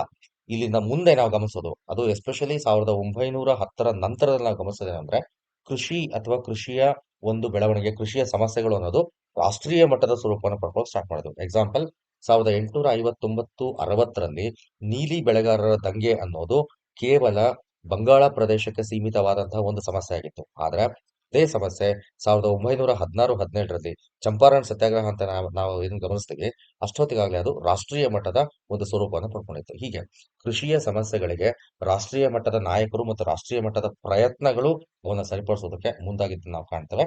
ಹೀಗೆ ಭಾರತದ ಕೃಷಿಕರ ಜೀವನಕ್ಕೆ ಹೆಚ್ಚಿನ ಬೆಂಬಲ ಸಿಕ್ಕಿದ್ದು ನಾವು ಕಾಣ್ತೇವೆ. ನೆಕ್ಸ್ಟ್ ಮತ್ತೊಂದು ಸಕಾರಾತ್ಮಕ ಪರಿಣಾಮ ಏನಂದ್ರೆ, ಇದು ನಾವೇನು ಪ್ರಾದೇಶಿಕ ವೈಶಿಷ್ಟ್ಯತೆ ಅಂತ ನಾವು ಕರೆದ್ವಿ, ಅಂದ್ರೆ ಒಂದೊಂದು ಪ್ರದೇಶದಲ್ಲಿ ಒಂದೊಂದು ಬೆಳೆಗಳನ್ನ ಬೆಳೆಯೋದಕ್ಕೆ ಪ್ರೋತ್ಸಾಹಿಸಿದ್ರು ಅಂತ. ಅಂದ್ರೆ ಬಂಗಾಳದಲ್ಲಿ ಸೆಣಬು ಮತ್ತೆ ನೀಲಿ, ಪಂಜಾಬ್ನಲ್ಲಿ ಗೋಧಿ, ಮಹಾರಾಷ್ಟ್ರದಲ್ಲಿ ಹತ್ತಿ, ಈ ರೀತಿ ಒಂದು ಪ್ರದೇಶದಲ್ಲಿ ಒಂದು ಬೆಳೆಯನ್ನ ಮಾತ್ರ ಬೆಳೆಯೋದಕ್ಕೆ ಪ್ರೋತ್ಸಾಹಿಸಿದ್ದು ಒಂದು ದುಷ್ಪರಿಣಾಮ ಅಂತ ಪರಿಗಣಿಸಿದ್ವಿ. ಆದ್ರೆ ಅದರಲ್ಲಿ ಒಂದು ಸಕಾರಾತ್ಮಕ ಪರಿಣಾಮವನ್ನು ನಾವು ಗುರುತಿಸಬಹುದು. ಏನು ಅಂತಂದ್ರೆ, ಆ ಒಂದು ಬೆಳೆಯಲ್ಲಿ ಆ ಪ್ರದೇಶ ವಿಶೇಷ ನೈಪುಣ್ಯತೆಯನ್ನ ಮತ್ತು ವಿಶೇಷ ಉತ್ಪಾದನೆಯನ್ನ ಮಾಡೋದಕ್ಕೆ ಪ್ರಾರಂಭ ಆಯಿತು. ಅಲ್ಲಿಂದ ಮುಂದೆ ಆಯಾ ಪ್ರದೇಶಗಳು ಆ ಬೆಳೆಗಳಿಗೆ ಪ್ರಸಿದ್ಧಿಯನ್ನ ಪಡೀತಾ ಬಂದು ಮತ್ತು ಆ ಪ್ರದೇಶದ ವಿಶೇಷ ಬೆಳೆಗಳಿಗೆ ವಿಶೇಷವಾದಂತಹ ಬೇಡಿಕೆ ಕೂಡ ಸೃಷ್ಟಿಯಾಗ್ತಾ ಬಂತು. ಹೀಗಾಗಿ ಒಂದೊಂದು ಪ್ರದೇಶ, ಈ ಮುಂಚಿನಂತೆ ಒಂದು ಪ್ರದೇಶ ಎಲ್ಲಾ ಬೆಳೆಗಳನ್ನ ಬೆಳೀತಾ ಇತ್ತು, ಆದ್ರೆ ಯಾವುದೇ ಬೆಳೆಗೂ ಕೂಡ ವೈಶಿಷ್ಟ್ಯತೆಯನ್ನ ಪಡೆದಿರಲಿಲ್ಲ ಮತ್ತು ಎಲ್ಲಾ ಬೆಳೆಗಳಲ್ಲೂ ಕೂಡ ಸಾಮಾನ್ಯ ಲಾಭವನ್ನು ಗಳಿಸ್ತಾ ಇತ್ತು. ಆದ್ರೆ ಈಗ ಒಂದು ಪ್ರದೇಶ ನಿರ್ದಿಷ್ಟವಾದ ಬೆಳೆಯಲ್ಲಿ ವೈಶಿಷ್ಟ್ಯತೆಯನ್ನು ಸಾಧಿಸ್ತು ಮತ್ತು ಆ ಪ್ರದೇಶದ ಆ ನಿರ್ದಿಷ್ಟ ಬೆಳೆಗೆ ಲಾಭದಾಯಕ ಅಂಶಗಳನ್ನ ಅದು ಕಂಡುಕೊಳ್ಳೋದಕ್ಕೆ ಸಾಧ್ಯ ಆಯಿತು. ಇದು ಅಲ್ಲಿನ ರೈತರು ಮತ್ತೆ ಜನಸಮುದಾಯದ ಮೇಲೆ ಸಕಾರಾತ್ಮಕ ಪರಿಣಾಮವನ್ನು ಬೀರ್ತು. ಅಂಡ್ ಫೈನಲಿ ಕನ್ಕ್ಲೂಡಿಂಗ್, ಒಂದು ಹಂತದಲ್ಲಿ ಅಥವಾ ಒಂದು ಅರ್ಥದಲ್ಲಿ ಹೇಳೋದಾದ್ರೆ ವಾಣಿಜ್ಯೀಕರಣ ಕೃಷಿ ಉತ್ಪಾದನೆಯನ್ನ ಪ್ರೋತ್ಸಾಹಿಸ್ತು ಅಂತ ಹೇಳ್ಬೇಕಾಗುತ್ತೆ. ಯಾಕೆ ಅಂತಂದ್ರೆ ನಾವೇನೇ ಲಾಭ ಯಾರಿಗ್ ಸಿಕ್ತು ಯಾರಿಗ್ ಸಿಗ್ಲಿಲ್ಲ ಅಂದ್ರೂ ಕೂಡ, ಬರಗಾಲಗಳಿಗೆ ಕಾರಣ ಆಯ್ತು ಅಂತ ನಾವು ಇಷ್ಟೆಲ್ಲ ಚರ್ಚೆ ಮಾಡಿದ್ರು ಕೂಡ, ಈ ಕೃಷಿಯ ಉತ್ಪಾದನೆಯ ಪ್ರಮಾಣ, ಅಫ್ಕೋರ್ಸ್ ಜನಸಂಖ್ಯೆಗೆ ಹೋಲಿಕೆ ಮಾಡಿದಾಗ ಆ ಪ್ರಮಾಣ ಕಡಿಮೆ ಇತ್ತು, ಆದ್ರೆ ಒಟ್ಟಾರೆ ಉತ್ಪಾದನೆ ಜಾಸ್ತಿ ಇತ್ತು. ಈ ಎಲ್ಲಾ ಅಂಶಗಳನ್ನ ಪರಿಗಣಿಸಿದಾಗ ವಾಣಿಜ್ಯೀಕರಣ ಅನ್ನೋದು ಭಾರತೀಯ ಕೃಷಿಯಲ್ಲಿ ಉತ್ಪಾದನೆಯ ಪ್ರಮಾಣವನ್ನ ಹೆಚ್ಚಿಸಿತು ಅನ್ನೋದ್ರಲ್ಲಿ ಯಾವುದೇ ಅನುಮಾನ ಇಲ್ಲ. ಇದು ಸಹ ಒಂದು ಸಕಾರಾತ್ಮಕ ಪರಿಣಾಮ ಅಂತಾನೆ ನಾವು ಪರಿಗಣಿಸಬಹುದಾಗಿರುತ್ತೆ. ಸೊ ಹೀಗೆ ನಾವು ಕಾಣೋದೇನು ಅಂದ್ರೆ, ಭಾರತದ ಕೃಷಿಯ ವಾಣಿಜ್ಯೀಕರಣ ಅಂದ್ರೆ ಆಧುನಿಕ ಭಾರತದ ಇತಿಹಾಸ ಅನ್ನೋ ಒಂದು ಘಟಕದಲ್ಲಿ ಬ್ರಿಟಿಷ್ ಆಡಳಿತದ ಅಡಿಯಲ್ಲಿ ಬ್ರಿಟಿಷರ ಆಡಳಿತದ ಅಥವಾ ಬ್ರಿಟಿಷರ ನೀತಿಗಳ ಆರ್ಥಿಕ ಪರಿಣಾಮಗಳು ಅನ್ನೋದನ್ನ ನಾವು ಚರ್ಚೆ ಮಾಡ್ಬೇಕಾದಾಗ ಕೃಷಿಯ ವಾಣಿಜ್ಯೀಕರಣ ಅನ್ನೋದು ಒಂದು ಅತ್ಯಂತ ಮುಖ್ಯವಾಗಿರೋ ಅಂಶ ಆಗಿರುತ್ತೆ. ನಾವೀಗ ಇದರಲ್ಲಿ ಕೃಷಿಯ ವಾಣಿಜ್ಯೀಕರಣ, ಅದರ ಹಂಗಂದ್ರೆ ಏನು, ಅದರ ಒಂದು ವಿಶಾಲ ಅರ್ಥಗಳ ಏನು ಅಥವಾ ಪಕ್ಷಿ ನೋಟ ಗಮನಿಸಿದ್ವಿ. ಕೃಷಿಯ ವಾಣಿಜ್ಯೀಕರಣ ಯಾವ ರೀತಿ ಸಂಭವಿಸ್ತು ಅನ್ನೋದನ್ನ ಗಮನಿಸಿದ್ವಿ. ಅದೇ ರೀತಿ ಕೃಷಿಯ ವಾಣಿಜ್ಯೀಕರಣವನ್ನ ಪ್ರೇರೇಪಿಸಿದಂತಹ ಅಂಶಗಳನ್ನ ನೋಡಿದ್ವಿ. ಕೃಷಿ ವಾಣಿಜ್ಯೀಕರಣದ ದುಷ್ಪರಿಣಾಮಗಳು ಮತ್ತು ಸಕಾರಾತ್ಮಕ ಪರಿಣಾಮಗಳನ್ನ ನೋಡಿದ್ವಿ. ಇನ್ನೂ ಹೆಚ್ಚಿನ ವಿಷಯಗಳ ಬಗ್ಗೆ ನಾನು ಸಂದರ್ಭ ಸಿಕ್ಕಾಗೆಲ್ಲ ಇದೇ ರೀತಿ ಒಂದಷ್ಟನ್ನ ನಿಮ್ಮ ಜೊತೆ ಚರ್ಚೆ ಮಾಡ್ತಾ ಇರ್ತೀನಿ. ಆ ಇಷ್ಟೊತ್ತು ನೋಡಿದ್ದಕ್ಕಾಗಿ ಧನ್ಯವಾದಗಳು. ಅಂಡ್ ನಿಮ್ಮ ಬೆಂಬಲ ಯಾವತ್ತೂ ಇರುತ್ತೆ ಅಂತ ಭಾವಿಸಿದ್ದೀನಿ. ಮತ್ತೊಮ್ಮೆ ಧನ್ಯವಾದಗಳು.